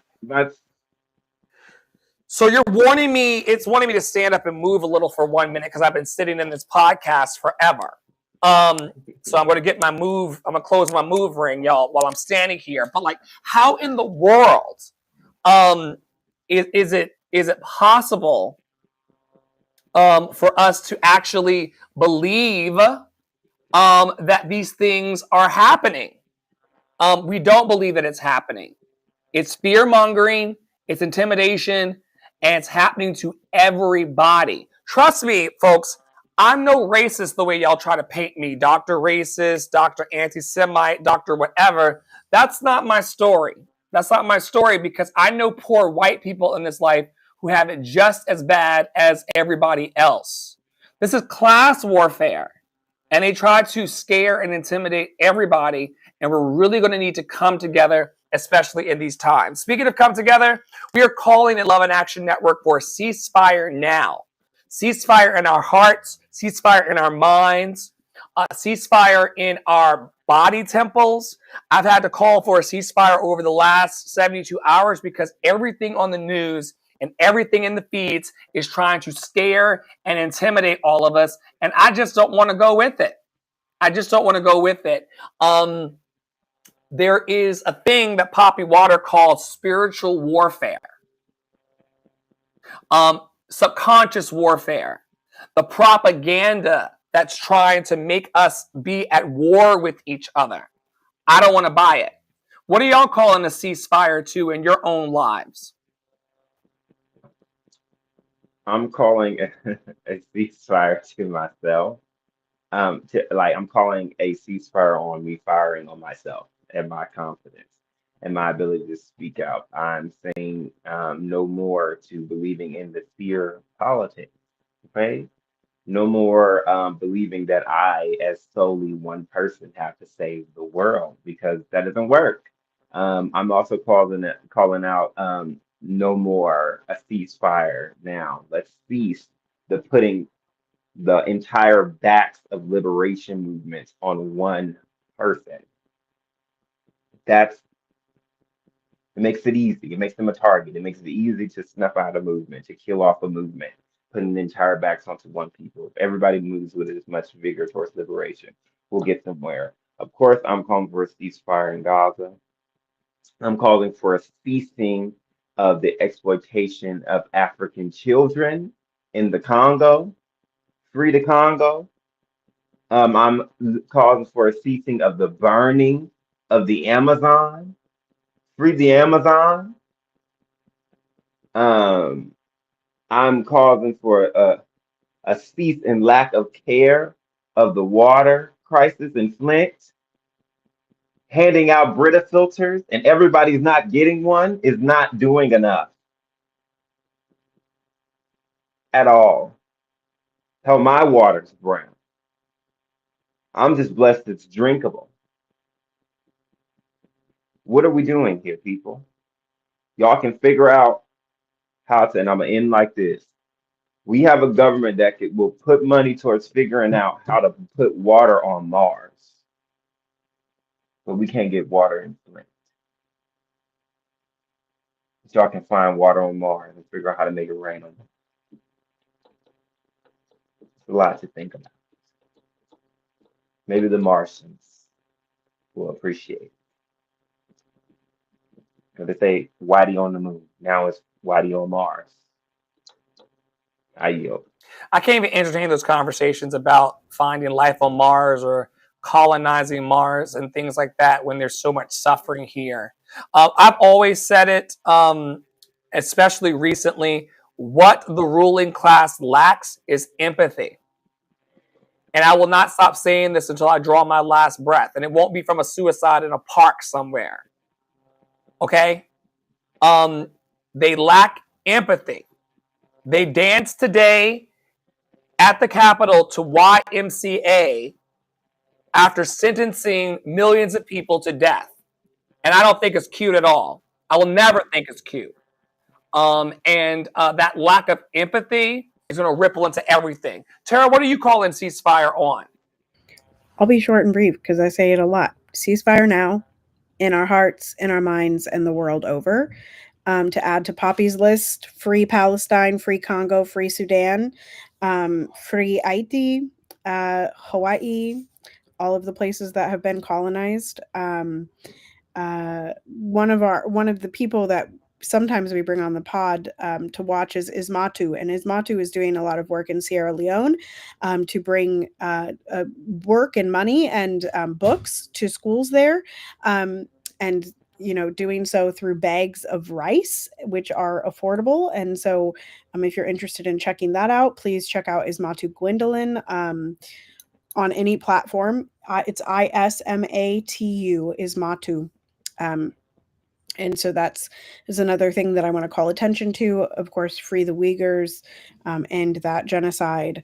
There's also another one in India that I cannot remember the name of, the Kurds. I think that's the name. I think that's India, Iran, all of these places. The West Bank, we talk a lot about Gaza, but we don't talk a lot about the West Bank, which has been occupied for 20 plus years. So there's a lot. There's a lot to hold. And I guess I'll close by saying that there's, like Poppy was saying, there's a lot to hold, but we can hold it a bit easier together. You don't have to put all, like Poppy was saying, you don't have to put all of the world's liberation on your own personal back. It will not work. That is called building a cult. As we idolize people. I got in my stories the other day, I was talking about it, and I was talking about how we idolize Democratic leaders just as the same way that we criticize MAGA people for idolizing Donald Trump. Y'all got to stop that. We do not need a cult. We need communities, and we need movements. So that's where I'll end. Every time you say free the Uyghurs, I always go, what did she just call me? But it's a whole different group of people, y'all. Freedom too. Okay? And freedom too. Be who you want to be. We bring yes. Freedom to everybody. We are a liberation project here in Love and Action Network. We won't stop. Speaking of which, my Love Revival and Academy is launching. Some of you are part of it in ways that you don't even recognize. There are people who are getting donation-based coaching from me. There are people coming to the clubhouse room every day. There are people coming to my rehearsals on TikTok. There are people who have bought me TVs and paid for groceries and the clothes and everything on my back are part of this love revival. I believe that a love revival is trying to break out of the hearts of each and every one of us, and we're the only ones standing in its way. So if you're interested in being part of the love revival by coming to our clubhouse rooms, coming to our mock audition and advice workshops, our business workshops, you name it, just plug on in. Because this is legacy work. This is stuff that we're going to be doing for the next 25 years, including the Uno party that's coming up right after we complete here and go and get some vino. This is what I believe the future looks like for me. If you don't have a vision board, get into it. This is one of the pictures on my vision board. It's me in my crown with a multicultural, multi-generational choir behind me, spreading a message of hope and love. I show it every week so y'all don't forget who the fuck I is and what I came to do on the planet. Announcements are that we adopt a Black artist every week. We have some catching up to do on recruitment and also highlighting the over 7 artists that we've already brought attention to. But Fridays on our platforms, we promote Black artists. We'll provide a donation link and what they need in this moment. Remember, people may not be narcissists. They may just have needs that you're not listening to. And if you cannot give monetarily, consider free options like sharing, liking, commenting, saving, nominating the artist, and promoting them on your platforms. Even sharing an artist to your story could get eyes on them that they would not otherwise have.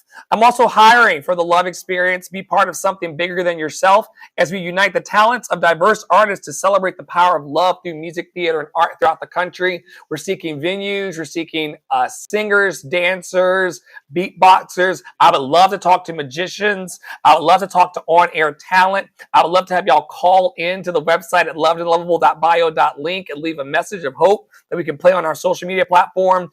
We are looking for you. Tara, tell these people about the way in which you're blackening the canon and seeking to diversify these predominantly white spaces that we call classical music and classical music through academia.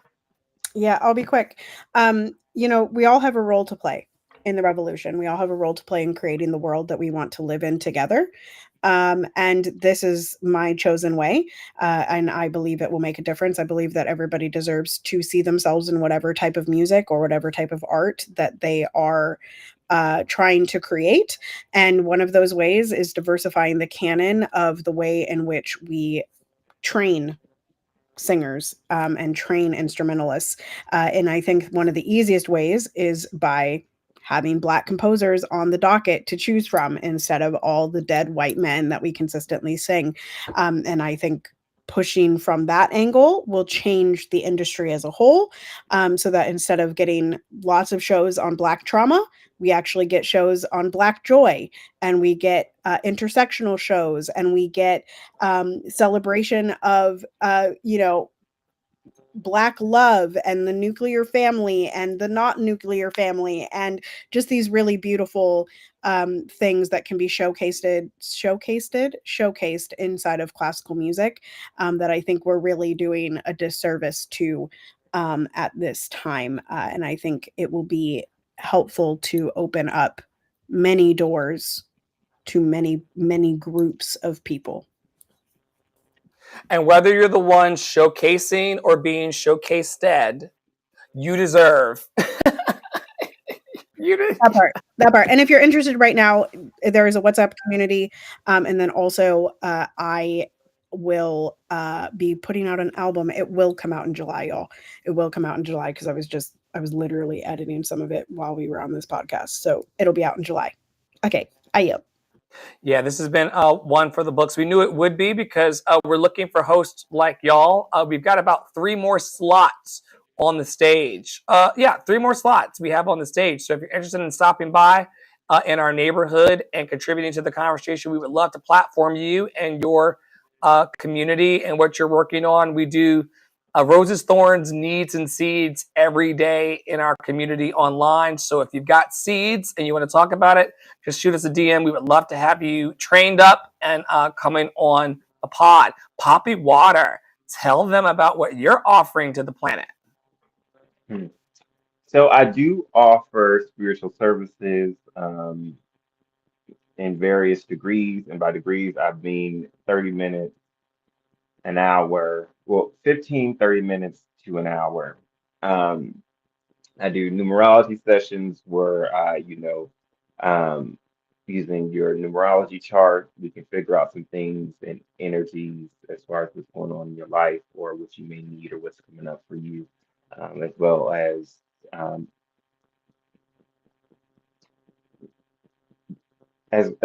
like dice rolls. I can read with the numbers as far as that is concerned.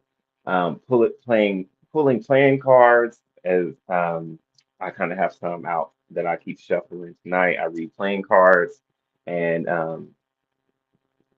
kind of tarot, but if I'm doing your reading through these services, I'm doing playing cards. That is my forte. And then also doing chakra healing sessions where I'm pulling from my chakra deck and more so using intention around color magic and things of that nature to help heal and guide people as far as what's coming up for them. Also offer branding services.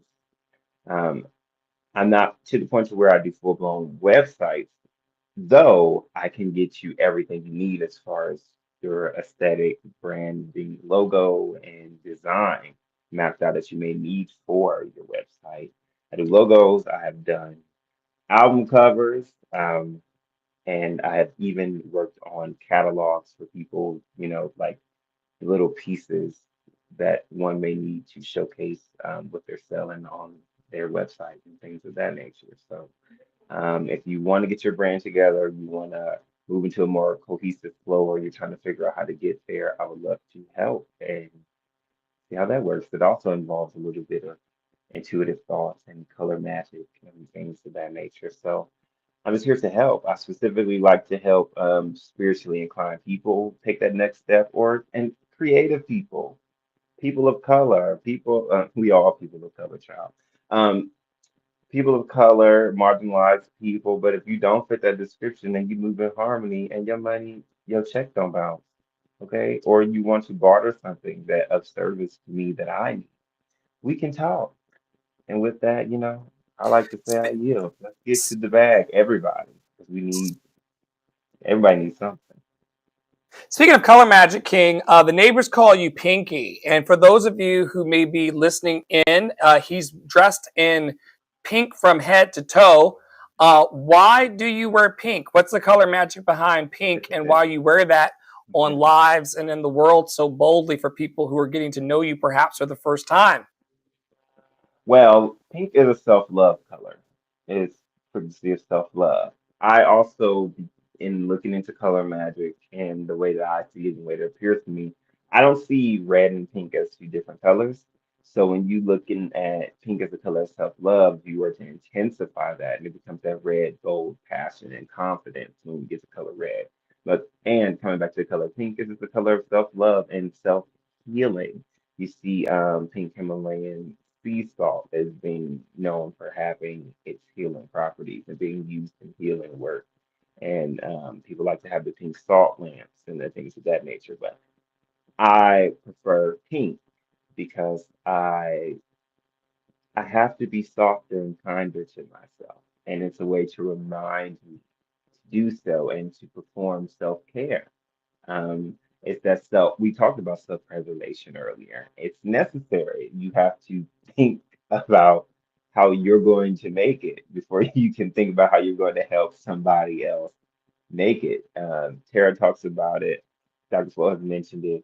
You got to put your oxygen mask on first. And sometimes that means I need to soak. I need to love myself. I need to put my oils on. I need to brush my teeth. I need to wash my face before going out to process things like the big bullshit bill. Before I can even think about the big bullshit bill, let me self-care and love on myself so that I may move better in this world. And I love pink for those reasons because, yeah, why not love me? Ain't nobody gonna love you like you gonna love me. It's true. It's true. Self-care is the best care. It's so good to have my husband on the live as our special guest host. Y'all have been watching Deconstruction Junction. We've been doing this for a very, very long time. We have the conversations in our living room live here over many miles to talk about the things that perhaps you're thinking about inside your dome and to just give voice and air to life and to breathe onto these subjects that may be destabilizing us or making us feel uncomfortable, and also the things that bring us joy and light us up. So thank y'all so much for watching.